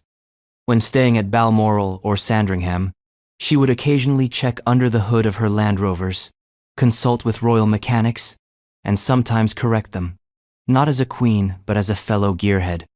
This love of machinery wasn't just about independence, though that was part of it. It was about competence, about knowing how things worked. In a world where so much of her life was ceremonial, Elizabeth valued the rare tasks that had tangible physical results. A spark plug tightened, a tire replaced, a vehicle she understood better than most people understood her. From oily engines to oiled mustaches, we now return to Edward VII, whose adventures in France earned him a nickname that no amount of royal dignity could ever quite scrub off: Edward the Caresser. Edward VII's Parisian nickname. Before he was King Edward VII, he was simply Bertie, and Bertie had a reputation that followed him through every club, court, and cafe in Europe. But nowhere was it more pronounced than in Paris, where he became so infamous for his charm and extracurricular activities that he earned the nickname Edward the Caresser. It was not meant sarcastically. While his mother, Queen Victoria, was embodying grief and moral rectitude back home, Edward was gallivanting through the French capital with a sense of entitlement and an entourage. Parisian high society, the salons, the opera houses, the courtesan circles welcomed him like a beloved rogue uncle who happened to be heir to the British Empire. He dined lavishly, smoked endlessly, drank enthusiastically, and socialized widely. His favorite haunts were the Café Anglais, Maxime's, and various private clubs where discretion was encouraged and reputation was negotiable. His manner was suave, his jokes crude but well-timed, and his preferences, well, detailed in private letters best left in sealed drawers. The nickname, Edward the Caresser, was coined with equal parts admiration and cheek. He was, after all, quite physically affectionate with friends, flings, and the furniture, judging by how many reinforced chairs he required. The French, unlike his British critics, didn't mind. They adored his flamboyance, his laughter, his willingness to be royal without being boring. And when he finally ascended the throne, many were surprised by how competent he turned out to be. The rogue had grown into a respectable monarch. But the nickname stuck, whispered with amusement in certain corners of Paris long after he wore the crown. From smoky salons to royal sleeves, let's now drop into a more curious image: Queen Elizabeth I, hiding a tiny mouse in her gown. Elizabeth I, pocket mouse. Elizabeth I didn't have children, but that didn't mean she lacked for unusual companions. Among the stranger rumors to trail the Virgin Queen through history is that she once kept a pet mouse, not in a cage, but in her pocket, tucked discreetly into the folds of her regal dress. Now, before we imagine rodent chaos in the Tudor court, let's be clear. This wasn't confirmed in the official records. But it was widely whispered among courtiers and captured in multiple sources close to her inner circle, and it fits the pattern of Elizabeth's deeply personal, often hidden affections. The mouse, according to lore, would travel with her during the day nestled in fabric, sometimes peeking out during long council meetings, occasionally fed crumbs under the table. Some claim it was white. Some say it wore a little ribbon. All agree it was not what anyone expected from a monarch who crafted her public image as a semi-divine, aloof icon in pearls and ruffs. But therein lies the brilliance of it. Elizabeth understood better than anyone that power is often about performance. And while her enemies painted her as cold and untouchable, those closest to her knew she was more complex, lonely, occasionally soft-hearted, and full of hidden quirks. The mouse may have been a private comfort, a secret rebellion against the stiffness of court life. In an era when women were expected to be either ornaments or threats, Elizabeth's mouse, if it truly existed, was a reminder that she was neither or both. She ruled with steel, yes, but also with the quiet strangeness of someone who never let go of childhood wonders. Coming up, from hidden rodents to exotic architecture, we travel south to the seaside palace of George IV, who took a liking to domes, dragons, and opium-inspired dreams. George IV's love of Brighton. If George IV had been born 100 years later, he might have ended up as an interior designer with a reality show. Instead, he became king and used his immense royal budget to turn Brighton, a modest seaside town, into a surreal palace playground, and at the center of that fantasy stood his most bizarre creation, the Royal Pavilion. Imagine a palace built by someone who had seen an Indian temple in a dream, remembered none of the geography, but all of the glamour, and decided to build it anyway, on the English coast. That's the Pavilion. Minarets, onion domes, Chinese-inspired interiors, gold dragons curling around chandeliers, bamboo motif staircases next to mechanical palm trees. The place looked like someone had raided 3 continents and a wallpaper catalog. George didn't just design it, he obsessed over it. He micromanaged the architects, dined in its lavish banquet rooms, and received guests under ceilings painted with imaginary birds. It wasn't just eccentricity, it was escapism. Brighton was where he fled from court politics, from debt collectors, and, frankly, from his mother's disappointment. The Pavilion became a monument to his contradictions. Physically massive yet emotionally fragile, opulent yet somehow insecure. It was here he played the role of exotic emperor, though never quite in control of his empire or his waistline. Local townspeople were baffled, Londoners gossiped, but George didn't care. He wanted spectacle, not approval. And Brighton, now a trendy city, still lives under the long, ornamental shadow of his bizarre vision. The Pavilion stands like a mirage from another dimension, a king's daydream carved into stone. From imperial fantasy to spiritual visions, let's now turn to another king who heard not applause or criticism, but saints whispering directly in his ears. Henry VI's Talking Saints. If Henry VI was born into any other family, he might have lived quietly in a monastery, talking to statues and scribbling prayers in Latin, but he wasn't.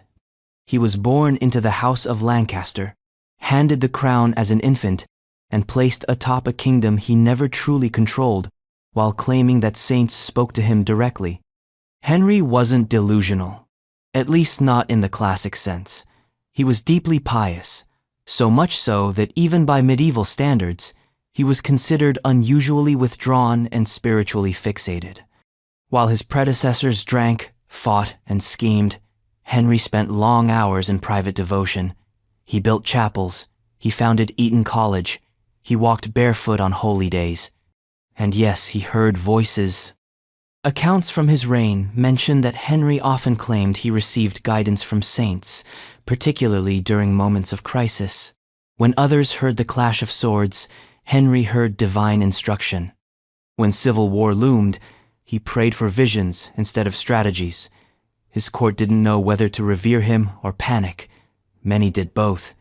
To his supporters, he was a holy man unfairly trapped in the worldly mire of kingship. To his enemies, including the ambitious Yorkists, he was incompetent, passive, and, crucially, a liability. England burned while Henry lit candles. Eventually, His inability to govern led to his deposition twice. His visions didn't stop the Wars of the Roses, and they certainly didn't secure his legacy. But they made him an oddly tragic figure, a king who didn't want to rule, who sought guidance from the heavens while ignoring the rebellion forming on earth. From Whispers of Angels, we return to the racetrack and a queen who, beneath her crown, placed secret bets on her galloping favorites. Elizabeth II's horse betting. Queen Elizabeth II was the face of tradition, duty, and moderation. But when it came to horses, she had one deliciously unroyal habit. She placed secret bets. To the public, her love for horses was dignified. She bred them. She watched races. She handed out trophies.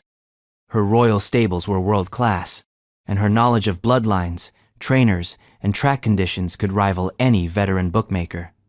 But privately, according to those close to her, the Queen occasionally wagered real money modest sums, discreetly placed, usually on her own horses, never enough to make headlines. Just enough to enjoy the thrill.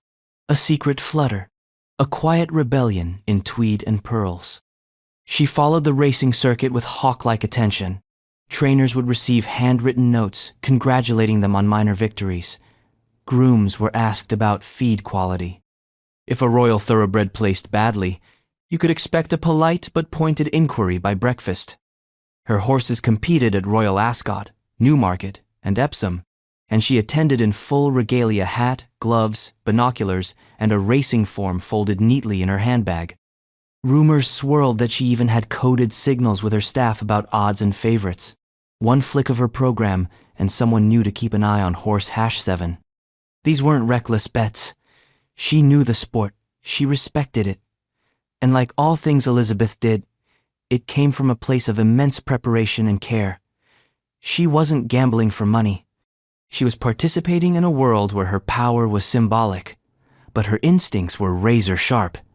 So while others saw a figurehead, the betting slips told a different story. One of quiet competition, personal stakes, and a queen who liked to win. From fast horses to slow diets, our next royal went in a very different direction, living on grapefruit and vanity in equal measure. Enter Edward VIII. Edward VIII's diet fads. Edward VIII was many things dashing, controversial, ultimately abdicating, but he was also, in his own way, an early adopter of fad diets. Before wellness influencers and overpriced green smoothies, there was the Prince of Wales nibbling at a grapefruit-only breakfast, believing it would keep him slim, stylish, and camera-ready. He was obsessively concerned with his appearance, especially his weight. He believed that staying lean kept him youthful, and youth for Edward was currency. Even during his time as king, his morning routine included weighing himself, then adjusting his meals accordingly. And if that meant eating half a grapefruit and a black coffee while dreaming of roast beef, so be it. One of his most committed phases involved eliminating nearly everything from his diet except citrus fruit, dry toast, and very occasionally lean fish.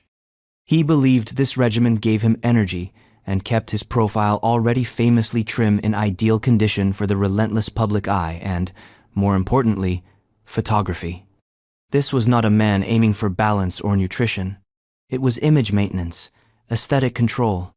The same perfectionism that drove him to iron his shoelaces, yes, really, extended to every calorie he consumed.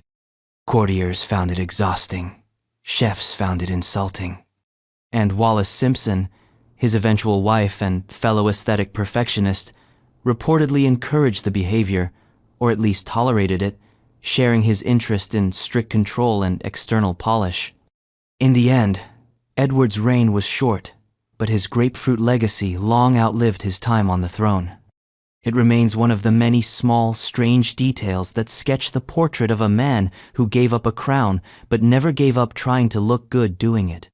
From citrus obsessions to spiritual toasts, we now raise a glass literally to James II and his unusual devotion to the Virgin Mary, one toast at a time. James II's Catholic toasts. James II ruled during a time when the religious tension in England could have been sliced with a communion wafer. He was a Catholic monarch in a deeply Protestant country, and he made little effort to hide his allegiance even in the drinking culture of the royal court. His insistence that every glass raised be toasted to the Virgin Mary. This wasn't a one-time festive gesture. It was ritual, routine. Some called it obsessive. Others called it dangerous. In a court where every gesture was scrutinized for political meaning, James made his loyalties unmistakably and inconveniently clear. It didn't matter if it was wine, brandy, or ale. The king wanted every sip to honor the Mother of God, and he didn't shy from requesting others follow suit. Guests were caught off guard. Protestant nobles shifted uncomfortably. Ambassadors scribbled reports home. Some suspected it was less about piety and more about provocation. But to James, it was sincerity. He had converted openly and remained stubbornly devout despite mounting political fallout. His reign was a slow-motion crisis, with Parliament, the Church of England, and even his own daughter, the future Queen Mary II, inching away from his vision of a Catholic England. Toasts to the Virgin were just the visible bubbles in a larger pot. They weren't just prayers, they were statements. And every time someone raised a glass, James was forcing the court to choose, comply, or make a scene. Eventually, the whole kingdom chose the latter. James was deposed in the Glorious Revolution, replaced by his Protestant daughter and her Dutch husband. But in the annals of royal eccentricity, James's toasts remain uniquely sacramental, a nightly reminder that for some kings, the personal is always political. And speaking of painful personal choices, next up is Elizabeth I and her fight against toothaches without the benefit of anesthetic. Elizabeth I toothache cure. Elizabeth I had pearls sewn into her gowns, poetry written in her honor, and the fate of an empire in her hands, but none of that protected her from a toothache so fierce it made her cry out in public. And how did she treat it?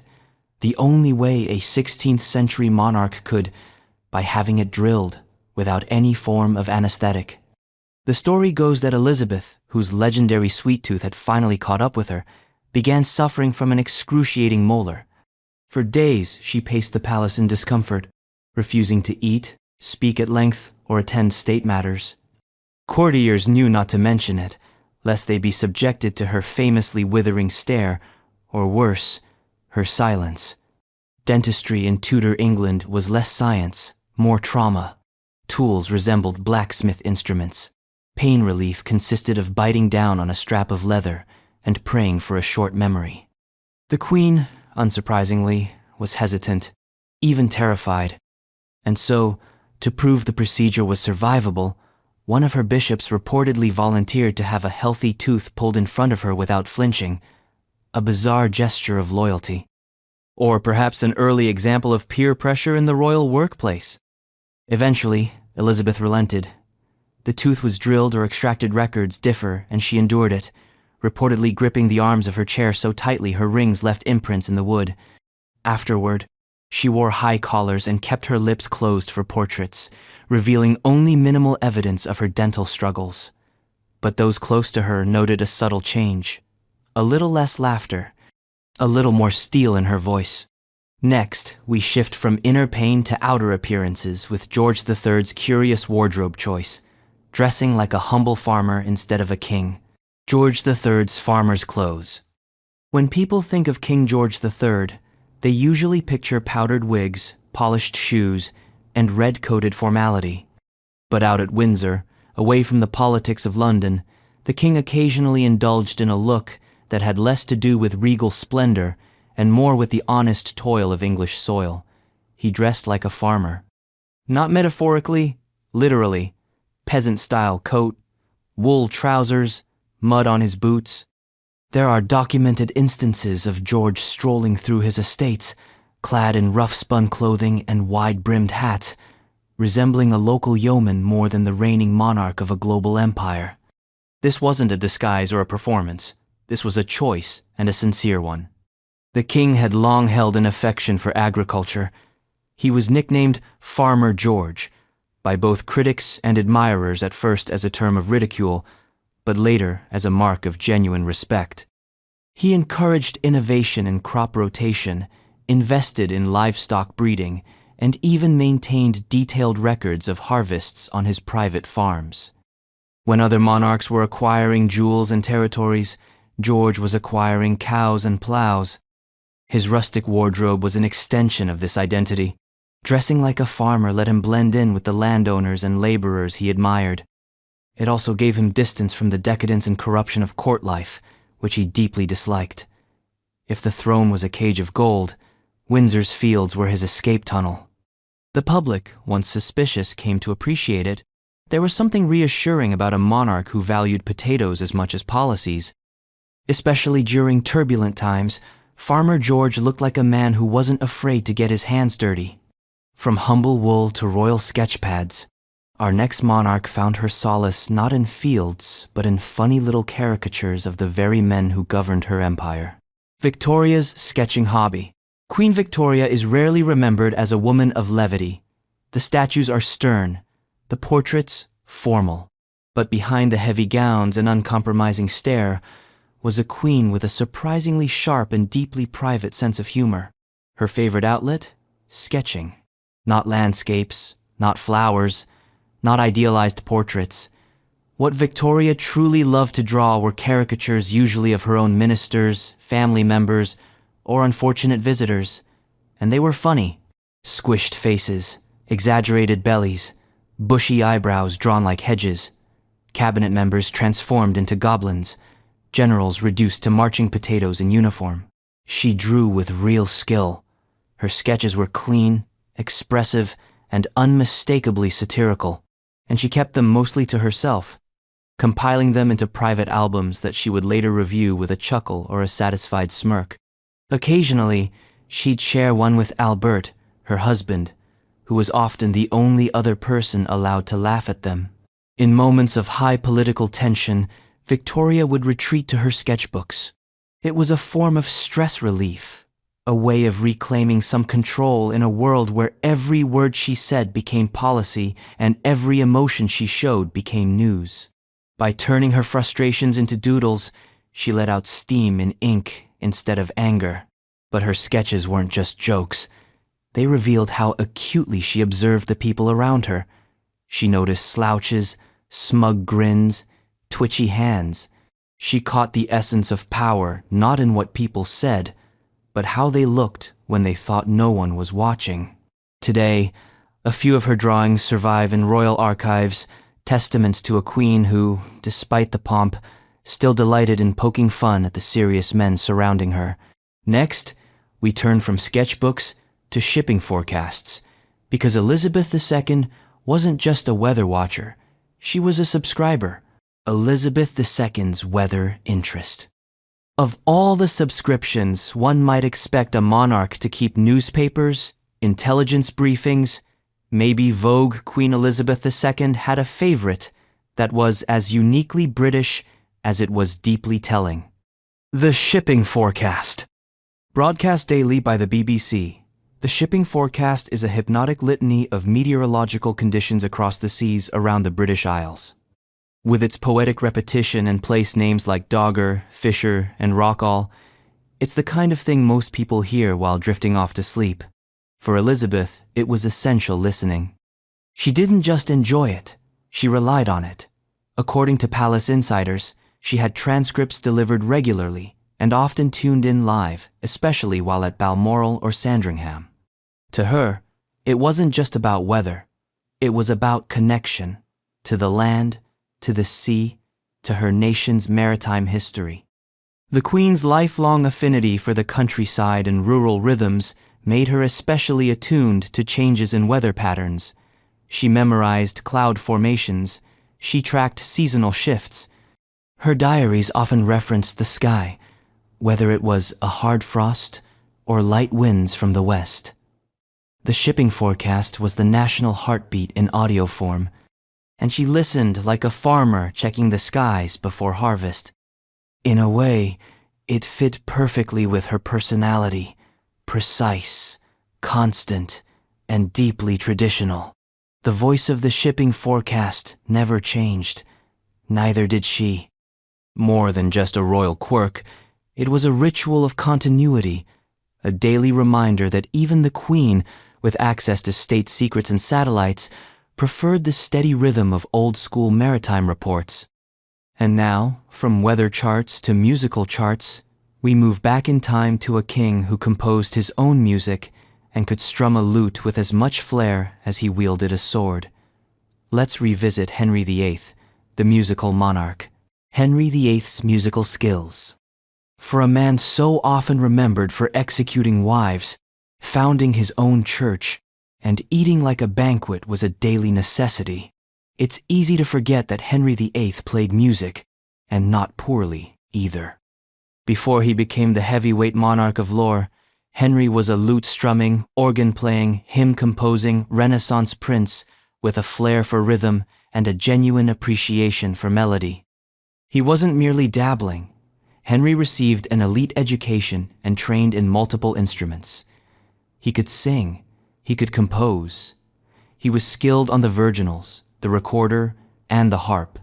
And most famously, he is believed to have penned several pieces of music, including the once popular Pastime with Good Company, a jaunty little number celebrating the joys of leisure, wine, and friendship. Irony, of course, would later follow that title like a grim little footman. But in his youth, music was Henry's outlet, his way of cultivating charm, courtly flair, and European respectability. He performed at feasts, he sponsored choirs. His court was filled with musicians, and he regularly brought in talent from across the continent to keep his ears entertained. Music was part of his political toolkit, but also, undeniably, a personal joy. And perhaps it offered him balance. The king who would later become a thunderous tyrant was, for a while, a romantic ideal. Handsome, athletic, musically gifted. Music softened his edges, until it didn't. As time wore on, the instruments gathered dust, the dancing ceased, and the music in court changed key from celebratory to ceremonial. But echoes of Henry's creative past still linger in the historical archives, where scores of his compositions survive, a strange but touching legacy from a monarch who once sang more than he shouted. Now, from late-night lute sessions, we swing toward even later nights with Charles II and his suspiciously nocturnal schedule. Charles II's sleep schedule. Charles II didn't like mornings. He didn't even pretend to. If the sun was rising, Charles was more likely to be ending his day than starting it. He routinely stayed up until 4 a.m., long after the royal halls had emptied and the candles should have gone out. His court wasn't so much a government as it was a late-night club with policy sprinkled in. This wasn't laziness, it was preference. Charles was a creature of the night. His most vibrant hours began when others were turning in. He dined late, held audiences after midnight, and was known to walk the palace corridors well into the early morning, deep in thought or in search of company. His bedchamber lights were rarely extinguished before dawn. Ministers dreaded nighttime summons. Foreign envoys scheduled meetings at midnight. If you wanted the king's attention, you'd better be a night owl, or at least a heavily caffeinated courtier. Why the odd schedule? Some say it was a habit picked up during his years in exile, when he lived a less structured, more indulgent life on the continent. Others say it was a form of psychological control, ruling his court on his own terms, in his own time zone. Whatever the reason, Charles ruled like a man allergic to sunlight. This nocturnal routine added to the louche glamour of his reign. His court became synonymous with libertine behavior, secret plots, candlelit dinners, and veiled gossip whispered through the corridors of Whitehall. Charles was always a step ahead, partly because he was awake while others slept. And speaking of creatures that come out when others don't next, we visit the queen who didn't just walk through her garden. She stopped to feed squirrels by hand. Elizabeth II's squirrel feeding. Elizabeth II may have been head of the Commonwealth, defender of the faith, and supreme governor of the Church of England, but none of those titles explain her soft spot for one of Britain's cheekiest little mammals. Squirrels. Not just a passing fondness, a full-on, nut-proffering, name-learning, hand-feeding type of relationship. The queen loved squirrels, especially the red ones, Britain's native species, now endangered and outnumbered by their brash American cousins, the greys. And she did her part to preserve them, both passively and personally. At Balmoral and Sandringham, staff were often surprised to find Her Majesty in the garden, crouched quietly, feeding nuts to the same few bold little visitors. Sometimes she'd name them. Sometimes she'd talk to them. And always she kept a stash of treats ready, tucked somewhere near the back door or in her coat pocket. Royal gamekeepers and footmen were instructed to protect the red squirrels, to monitor their health, and to discourage the gray ones politely, of course.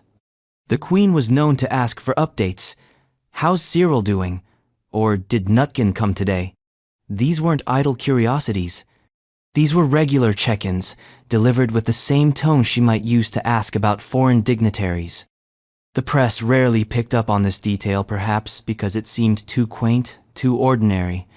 But for those who knew her well, it was emblematic of Elizabeth's character. Steady, gentle, observant, and quietly loyal to the creatures who made no demands of her crown. In a world where everything was scheduled, squirrels came uninvited, and she welcomed them anyway.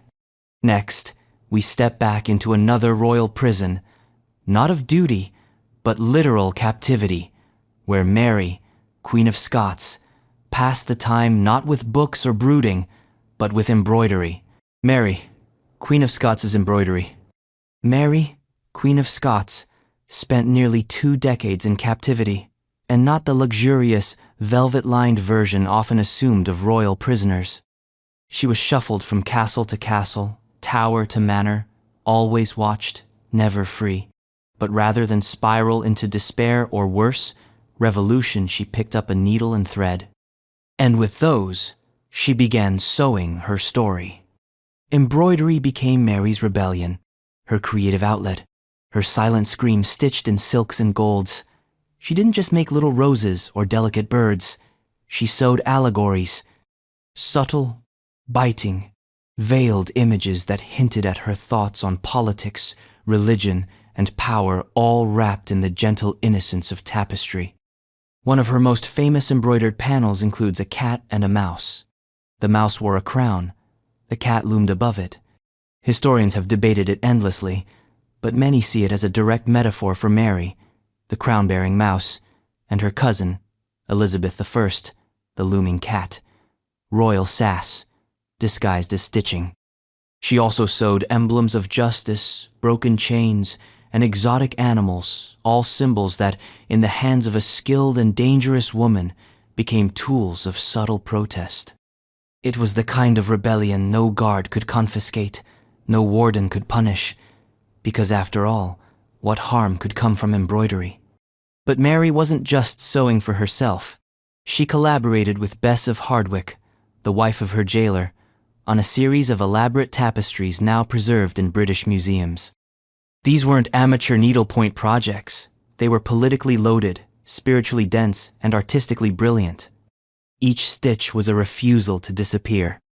And from a queen's quiet resistance with thread, we leap back to another Tudor king, one who made court life a little more wild by parading around with a leopard, Henry VIII's pet leopard. Before Henry VIII became bloated, dangerous, and suspicious of anyone with a heartbeat, he was a golden-haired Renaissance prince with a taste for the exotic, and nothing screamed, "I am not like other monarchs," quite like owning a leopard. Yes, Henry VIII had a pet leopard, not metaphorical, not a nickname for a mistress. A literal big cat with spots, teeth, and a presence so menacing it made courtiers rethink their career choices. He paraded it around court sometimes on a leash, other times simply as part of his menagerie of strange animals meant to dazzle and disturb. It wasn't unheard of for monarchs to collect exotic beasts.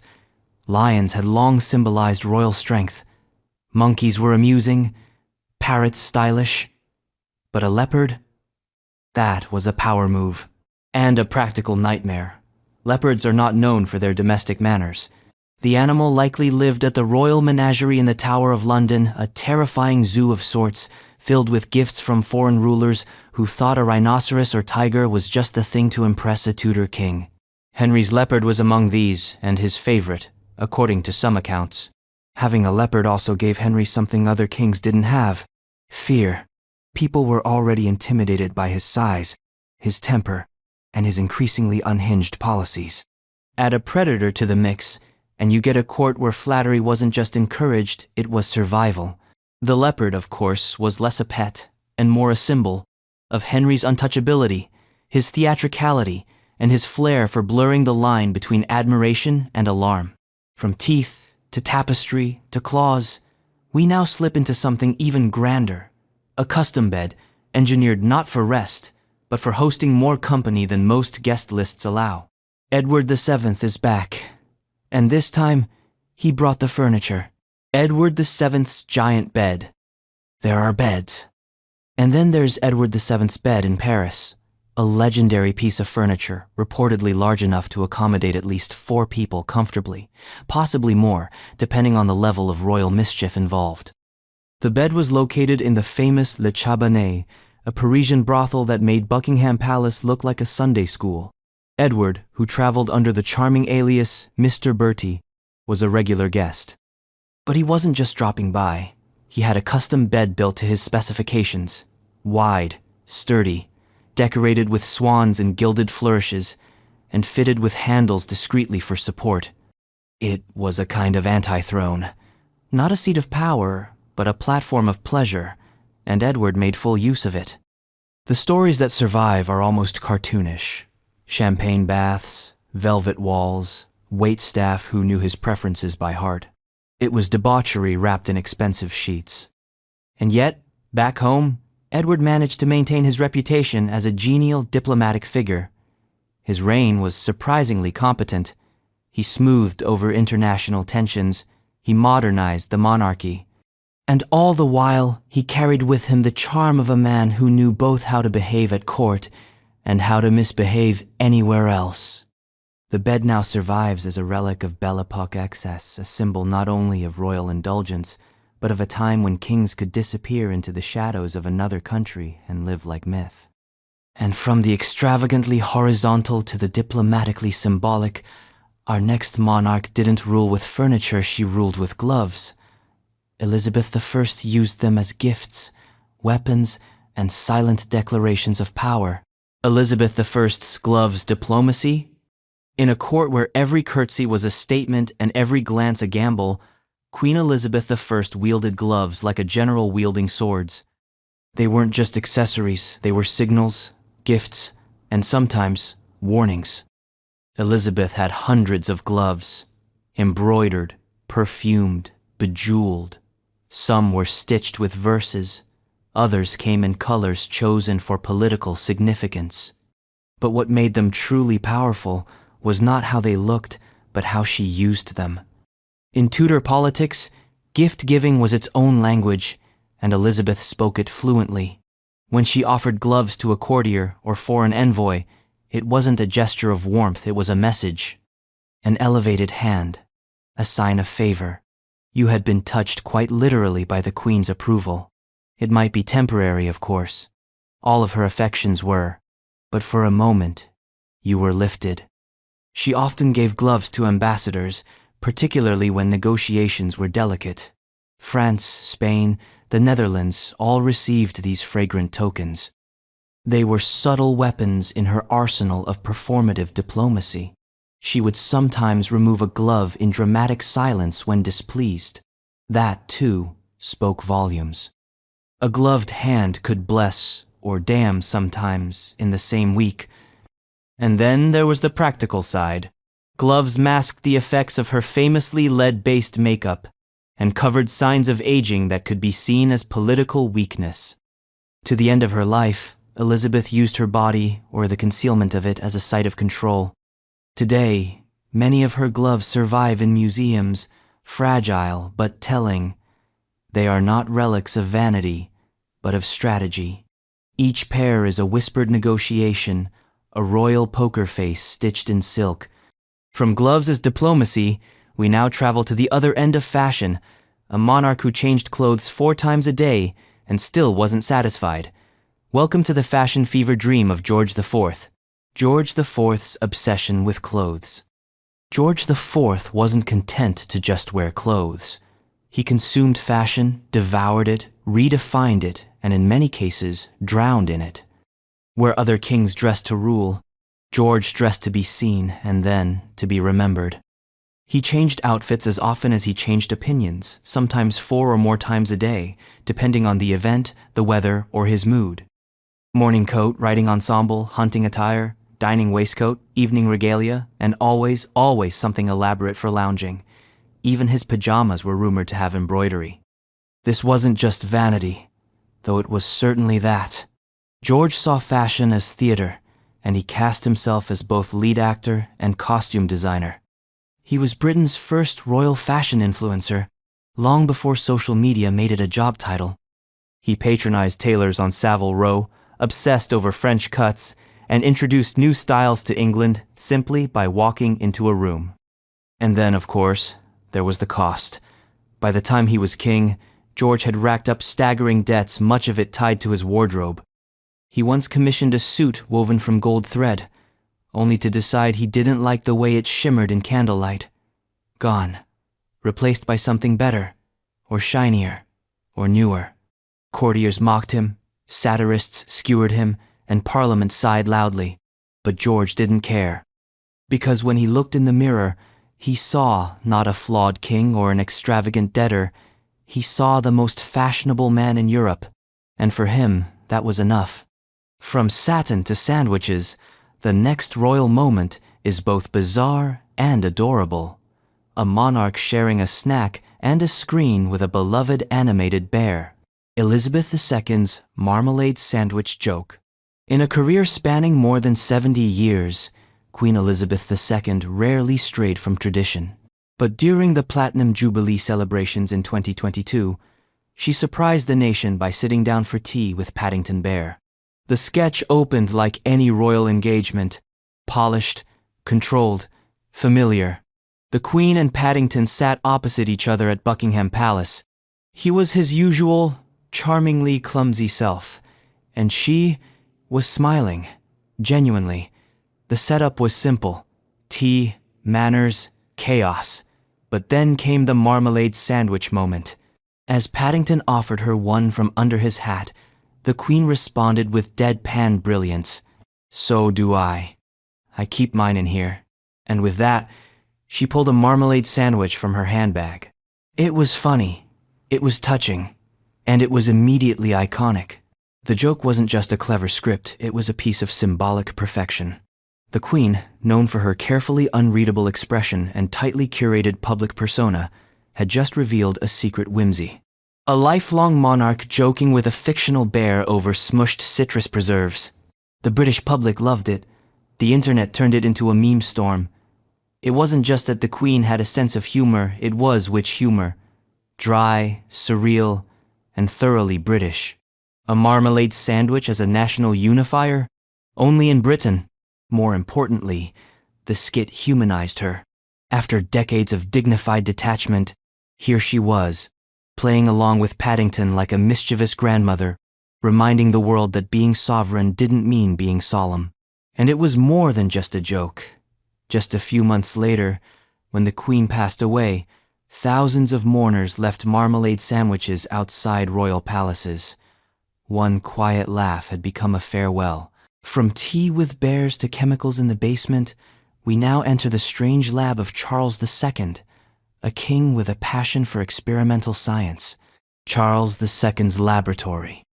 When Charles II wasn't dancing until 4 a.m. or dodging assassination plots, he was often found in a place no one expected a king to be, his personal laboratory.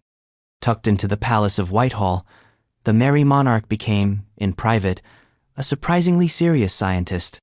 Charles wasn't just funding science, he was doing it. He mixed chemicals, he studied optics, he dabbled in alchemy and metallurgy. Visitors reported the distinct scent of sulfur wafting from the royal chambers. Not incense. Not perfume. Sulfur. His lab was part of a growing trend of scientific curiosity in Restoration England. But where other kings posed with telescopes, Charles rolled up his sleeves. He attended meetings of the Royal Society, granted it a royal charter, and even debated experimental findings. Some of the greatest minds of the era, including Robert Hooke and Christopher Wren, moved through his court. What was he hoping to find? Immortality? Gold? A cure for gout? Maybe. But Charles's motives weren't entirely mystical. He was a genuinely curious man, fascinated by the mechanics of the universe and the limits of human knowledge.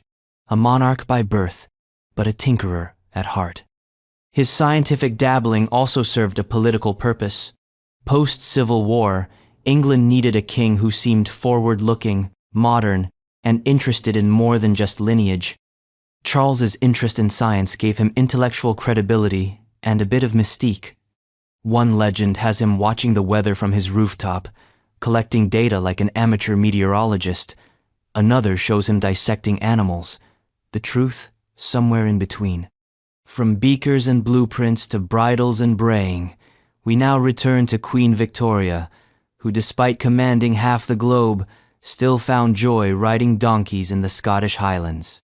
Queen Victoria's donkey rides. For all her stern reputation and imperial authority, Queen Victoria had a surprisingly soft spot for donkeys, not just as royal pets or farmyard curiosities, but as actual transport. When she stayed at Balmoral or Osborne House, she was frequently seen being pulled along the hills in a small donkey cart, wearing a bonnet, bundled in blankets, and smiling, yes, smiling at the fresh Scottish air. There was something deeply paradoxical about it. The Empress of India, ruler of a global empire, sovereign of the most powerful nation on earth, bumping along in a rickety cart led by a humble little donkey named Jacquard. And it wasn't a one-off novelty. She did it regularly. Victoria found solace in nature, especially after Prince Albert's death. She turned increasingly inward, seeking comfort in simple routines and quiet landscapes. The donkey cart rides were part of that. They took her away from palaces, away from Parliament, away from being the figurehead of half the globe. For a brief moment, she could pretend she was just a widow in the countryside, enjoying a stroll in the heather. And yet, like everything Victoria did, it became a ritual of power cloaked in simplicity. Even in her most modest moments, she was still surrounded by attendants, recorded in sketchbooks, and followed by rumors. The public may not have seen these rides, but her inner circle understood their importance. They were mental medicine, mood recalibration. She reportedly spoke to the donkeys, too, in German. Perhaps it was nostalgia for her early life. Or perhaps she simply found that donkeys, unlike prime ministers, were reliable and quiet companions. And from miniature carts to miniature ships, our next royal preferred the model-making life, assembling his own tiny navy, while the world expected him to rule an empire. George VI's model ships. Before he was King George VI, before the reluctant speeches, wartime leadership, and burdens of crown, he was Prince Albert, a shy boy, with a stammer, and a love for quiet, meticulous hobbies. Chief among them, building model ships. These weren't store-bought toys. They were precise, historically accurate, often hand-assembled scale replicas. He had a workshop dedicated to the craft, complete with miniature tools, magnifying glasses, and volumes of naval reference material. He spent hours alone, sanding hulls, painting details, adjusting rigging. Why ships? Partly because of his naval service. George served in the Royal Navy during World War I and had a lifelong connection to the sea. But also because the process offered control, order, and calm, things he rarely enjoyed in public life. Each ship was a world he could understand, a task with a beginning, middle, and end. Unlike public speaking, which terrified him, or court appearances, which exhausted him, shipbuilding was silent achievement. No cameras, no crowds, just wood, glue, and patience. His models weren't just for fun. He kept many of them in his personal study and gave some as gifts. Visitors were often surprised to see a king surrounded not by weapons or oil portraits, but by intricately crafted ships in glass cases, as if they were floating mid-ocean in a bottle of air. The hobby didn't disappear when he became king. If anything, it became more important. During the chaos of World War II, George VI would sometimes retreat to his models, seeking sanctuary in scaled-down serenity, while the real Royal Navy fought for survival on actual seas. And speaking of pieces put carefully together, let's move on to the Queen who could stare at one image for hours. Elizabeth II, Puzzle Master of Sandringham. Elizabeth II's jigsaw puzzles. In between diplomatic visits, military briefings, and state banquets, Queen Elizabeth II had a peculiar pastime: jigsaw puzzles. Not glamorous, not headline-worthy, but deeply, passionately pursued. She was, by all accounts, obsessed, especially during holidays at Sandringham or Balmoral, where a large, half-completed puzzle often occupied a dedicated table for days at a time. Staff were instructed not to touch it. The corgis were steered around it. Guests learned that if the Queen invited you to join her at the puzzle table, you sat down and helped. Politely, quietly. Don't lose a corner piece. Her favorite types were the old-fashioned kind, thousands of tiny pieces with minimal hints on the box, often of pastoral scenes or obscure royal palaces. The more difficult, the better. She didn't want distraction. She wanted challenge. The Queen loved the feeling of progress, of creating order out of chaos, a single piece clicking into place. That miniature triumph, repeated over and over, until an image emerged. It's almost poetic, the monarch whose job was to hold a fragmented country together, relaxing by aligning fragments of cardboard. And she was good at it, lightning fast at borders, a knack for spotting odd shapes, a steel trap memory for color gradations. Her staff claimed she could complete a 1,000-piece puzzle in a few sittings when uninterrupted. It was her form of meditation. While other heads of state vacationed in yachts or ski chalets, Elizabeth huddled over jigsaws, sipping tea, occasionally chuckling when a guest tried to force a mismatched piece. From cardboard kingdoms to royal nicknames, we now turn to Edward VII once more, and the stomach that launched 1,000 jokes. Introducing Tum Tum. Edward VII's nickname, Tum Tum. For a man who spent much of his life fighting public criticism, Edward VII managed to endure one nickname that was as affectionate as it was cutting: Tum Tum. And yes, it referred exactly to what you think it did, his belly. Edward, even as Prince of Wales, was known for his large appetite, sedentary habits, and fondness for rich food. Roast meats, cream-heavy sauces, fine wines, multi-course banquets, all regularly consumed, often more than once a day. He wasn't just overweight. He was positively round by Victorian standards. His waistline famously expanded to the point where custom-made chairs and special corsets were commissioned just to keep up. His family noticed, the palace noticed, even Queen Victoria, a woman not known for light-hearted banter, referred to him as Tum Tum in letters. It wasn't said with cruelty, more a tone of weary resignation, as if his size was just another one of Bertie's little indulgences, like gambling or flirting or avoiding responsibility. The name stuck. Courtiers whispered it. Servants joked about it. And to his credit, Edward didn't seem to mind. If anything, he leaned into it.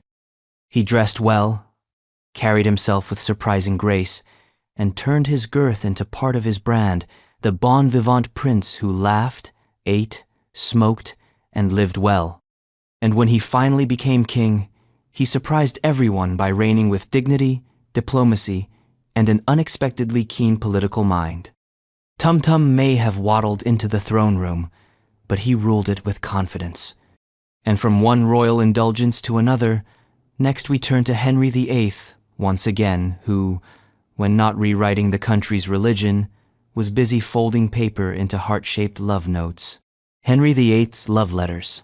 Before he became the thunderous, wife-divorcing monarch we all remember, Henry VIII was, believe it or not, a man in love, deeply, dramatically, obsessively in love. And nothing captures that early side of him better than the love letters he wrote to Anne Boleyn, some of which he folded into the shape of hearts. These weren't quick scribbles or dry political matchmaker notes. They were long, poetic, occasionally desperate, and unironically romantic. Henry poured out his feelings in careful Latin and French, quoting classical lovers, swearing devotion, and making elaborate promises. He wasn't just trying to seduce Anne, he was trying to impress her, to win her mind as well as her hand, or at the very least, her attention. The letters reveal a very different Henry, vulnerable, frustrated, and, at times, almost insecure. He apologized for delays, begged for reassurances, and included coded phrases to avoid scandal in case the messages were intercepted. There's even a hint of emotional manipulation in some, the kind that says, "Without you, I cannot live," while also being the king who could imprison people at will. Romantic, right?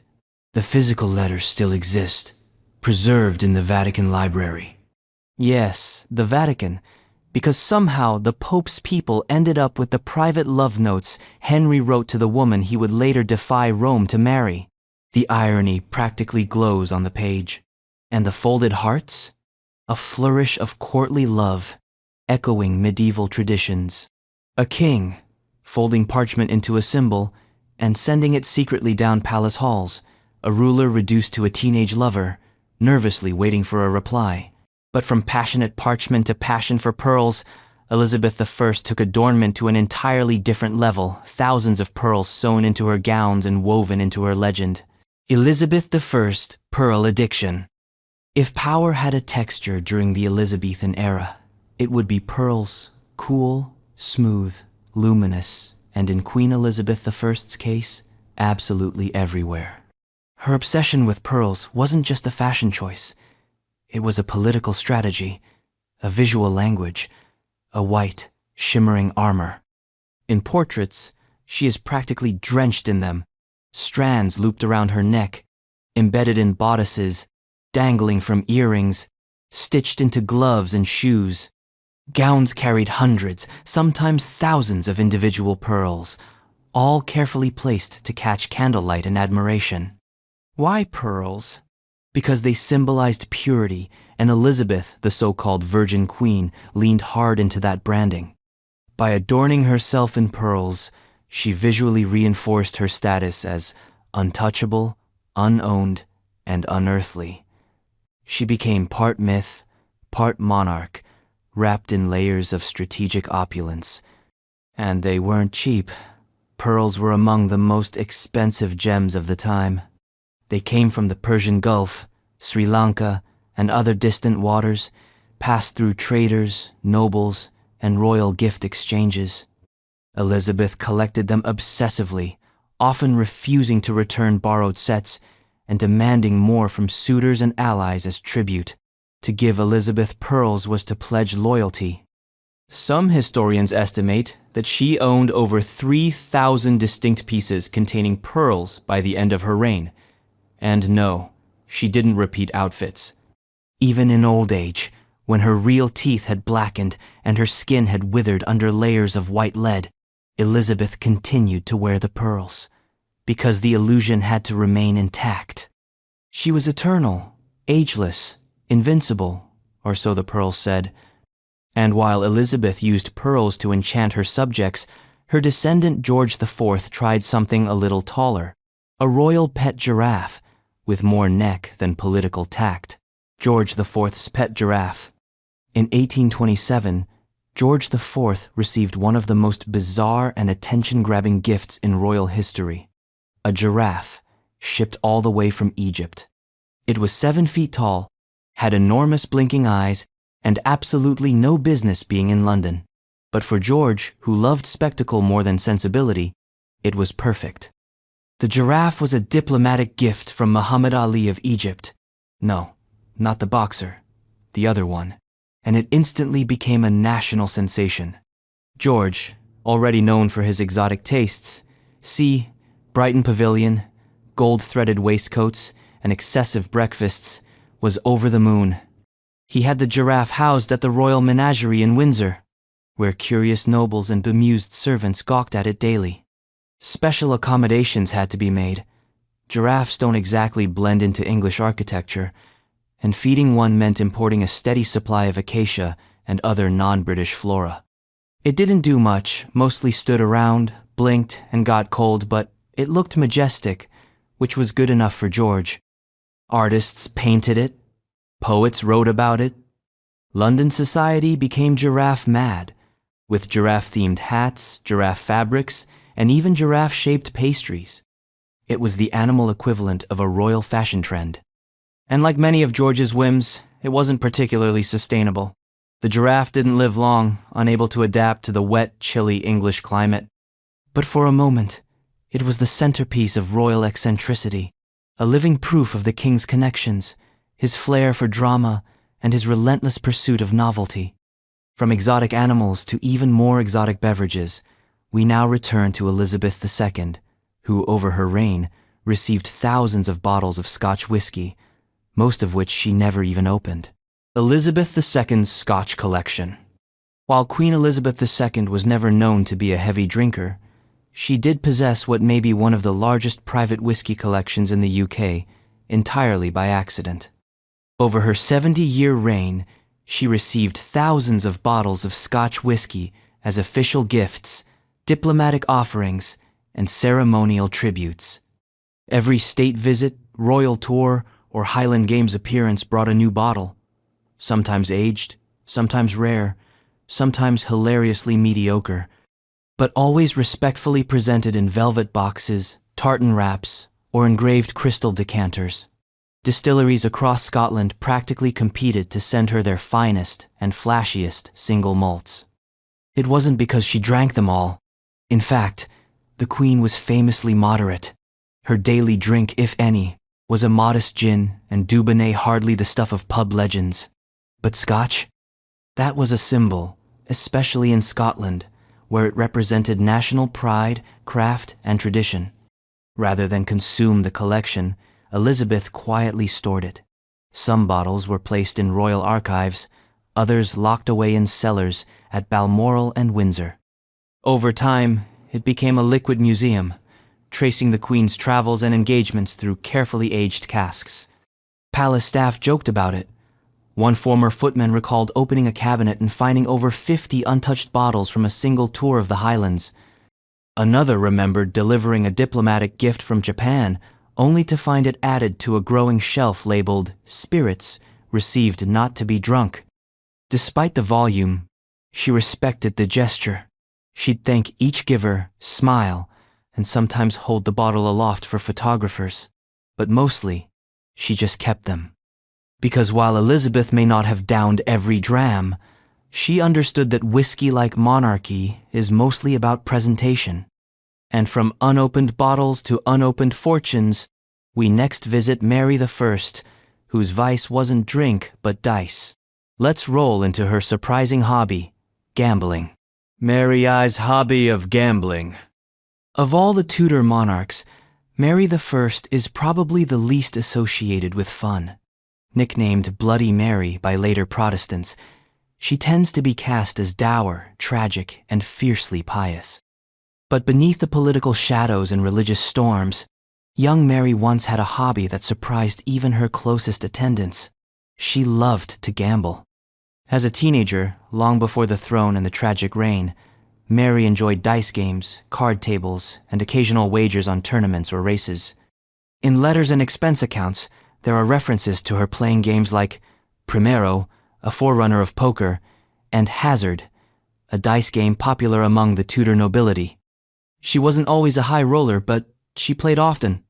Gambling, at the time, wasn't necessarily frowned upon. It was woven into court life, part of leisure and diplomacy. Foreign ambassadors often played with royals as a gesture of goodwill. But what made Mary's interest stand out was her intensity. She didn't just play to pass time, she played to win. Accounts record small but regular losses, silver coins here, a ring there, a debt forgiven for a clever play, and always with a level of concentration that shocked those used to her otherwise demure public persona. When Mary gambled, she was animated, focused, smiling. It was a version of her that history mostly forgot. Of course, once she ascended the throne, the gaming table was replaced by the council table and the dice replaced with religious decrees. But the echoes of her earlier life remain, hidden in dusty ledgers and offhand mentions from ambassadors.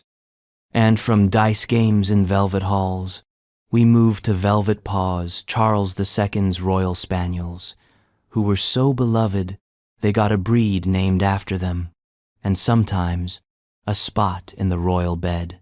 Charles II's love of spaniels in bed.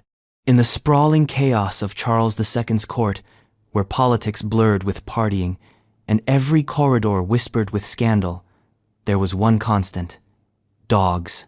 Specifically, small, floppy-eared spaniels that trailed him like furry shadows, and occasionally, according to several sources, shared his royal bed. These weren't just lapdogs, they were companions, confidantes, mood lifters, and an essential part of Charles's entourage. They wandered freely around court, curled up on velvet cushions, attended royal dinners, and reportedly sat in council meetings as if deciding the fate of Europe. Most of them belonged to a small, specific breed that would eventually be named after him, the Cavalier King Charles Spaniel. They were adored, pampered, sometimes perfumed. Palace staff knew to make room for them, and courtiers learned quickly that ignoring one or worse, stepping on a paw could cost them royal favor. The dogs slept wherever they pleased, and yes, that included Charles's bed, where at least a few of them were said to nestle in at night, like furry sentries guarding the king's dreams. It may sound eccentric, but Charles's affection for dogs wasn't a quirk, it was a counterbalance. The court was full of sycophants, spies, and ambitious ladder climbers. The dogs didn't care about politics. They offered unconditional companionship. That kind of loyalty was rare. And in a life defined by instability, exile, civil war, betrayal, Charles found comfort in the simplicity of animals. No backstabbing, no demands, just wagging tails and warm feet. From warm beds and royal dogs, we now turn to a queen who believed in the power of scent, not just on her skin, but in her letters. Prepare yourself for perfumed dispatches from Queen Victoria. Victoria's perfumed letters. Queen Victoria, the widow queen draped in black, was not always the symbol of mourning and propriety that history paints her to be. Once, she was a passionate young woman who wrote *** letters steeped in emotion and often in perfume.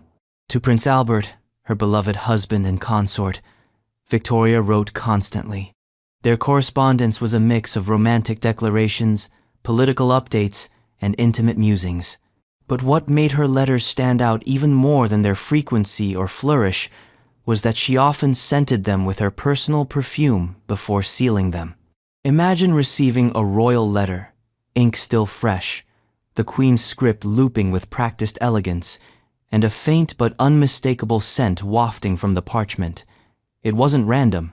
Victoria wanted Albert to experience her presence, to breathe her in, even when miles apart. It was a surprisingly sensual detail from a queen so often portrayed as cold or detached. This wasn't just a youthful indulgence either. Victoria continued the habit of scented stationery throughout her life. Certain letters to her children, to trusted friends, or to heads of state bore the same subtle fragrance. Her favorite scents were floral, particularly orange blossom and violet, sometimes mixed with musk or lavender. Perfume, for her, was memory made liquid. When Albert died, the perfumed letters stopped. In their place came black-edged paper, more formal tone, and no scent at all. It was as if the fragrance had died with him. But those earlier letters remained preserved, some still faintly scented. A queen who ruled over millions, whispering in ink, pressing her essence into every page. And now, from sweet smells to musical bells, we descend into one of George III's stranger fascinations. A clock that didn't just chime, it talked. George III's talking clock. George III has long been remembered for his bouts of mental illness, but behind the erratic behavior was a man of deep curiosity, especially when it came to gadgets. One of his more curious possessions? A talking clock. Yes, a mechanical timepiece that didn't just chime, it spoke. Or, more accurately, it played pre-recorded musical phrases and vocal announcements using a system of pipes, bells, and gears. This wasn't just a novelty. It was a serious piece of engineering for its time, blending horology with early audio gimmickry. And George loved it. He kept it in a private study at Windsor, where it would chime the hours in tune and announce things like the time, or even in some later models, reminders or greetings. Though some considered it eerie, George found the musical clock calming, even mesmerizing. It offered predictability, rhythm, and structure, something that may have brought comfort during his more unstable periods. His interest in clocks went far beyond novelty. George III was a mechanical enthusiast. He collected timepieces, tinkered with gears, and frequently consulted with clockmakers and engineers. Some accounts say he would disappear for hours, staring into clock mechanisms, fascinated by their ticking perfection. The talking clock, which may have had origins in German or Swiss design, became one of his favorites. Its melodic chimes echoed through the palace, marking time not just in hours, but in moods. A little celebration at noon. A slow, reflective melody at dusk. To most, it was an eccentricity. But to George, it was a companion, one that never interrupted, never judged, and always kept perfect time. Now, from a king whose clock could speak, we end with a queen who broke every royal rule by appearing on screen, parachuting into fiction, and stealing the show in the most unlikely spy movie cameo ever made. Elizabeth II's 007 moment. It was the London 2012 Olympic Games, and the opening ceremony was packed with British pride, pop culture, and pomp. But no one, absolutely no one, expected Queen Elizabeth II to appear alongside James Bond, and certainly not to parachute into the stadium. Well, sort of. In the now iconic pre-recorded sketch, Daniel Craig's James Bond enters Buckingham Palace, where the Queen, not a double, not an actress, but her actual majesty greets him, deadpan and poised. She then accompanies him to a helicopter, flies over London, and, in the stunt portion played by professionals, parachutes into the stadium. The crowd erupted. The world gaped. The Queen, at 86, had just delivered one of the coolest cameos in cinematic history. It was a masterstroke of humor, timing, and national branding.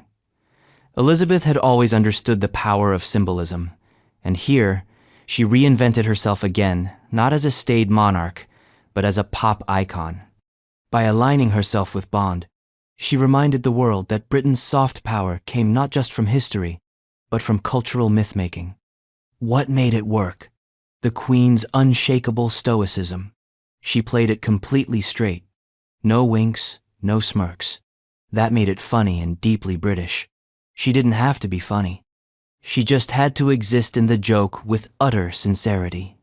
It became one of the most beloved moments of her reign, especially among younger generations who saw, perhaps for the first time, a queen who got the joke and was in on it. So ends our long, winding journey through royal quirks, eccentricities, and utterly human oddities. They ruled empires, but lived with Tupperware, squirrels, and musical clocks. Behind every crown was a person, and behind every person, a secret hobby, a soft spot, or a sandwich hidden in a handbag.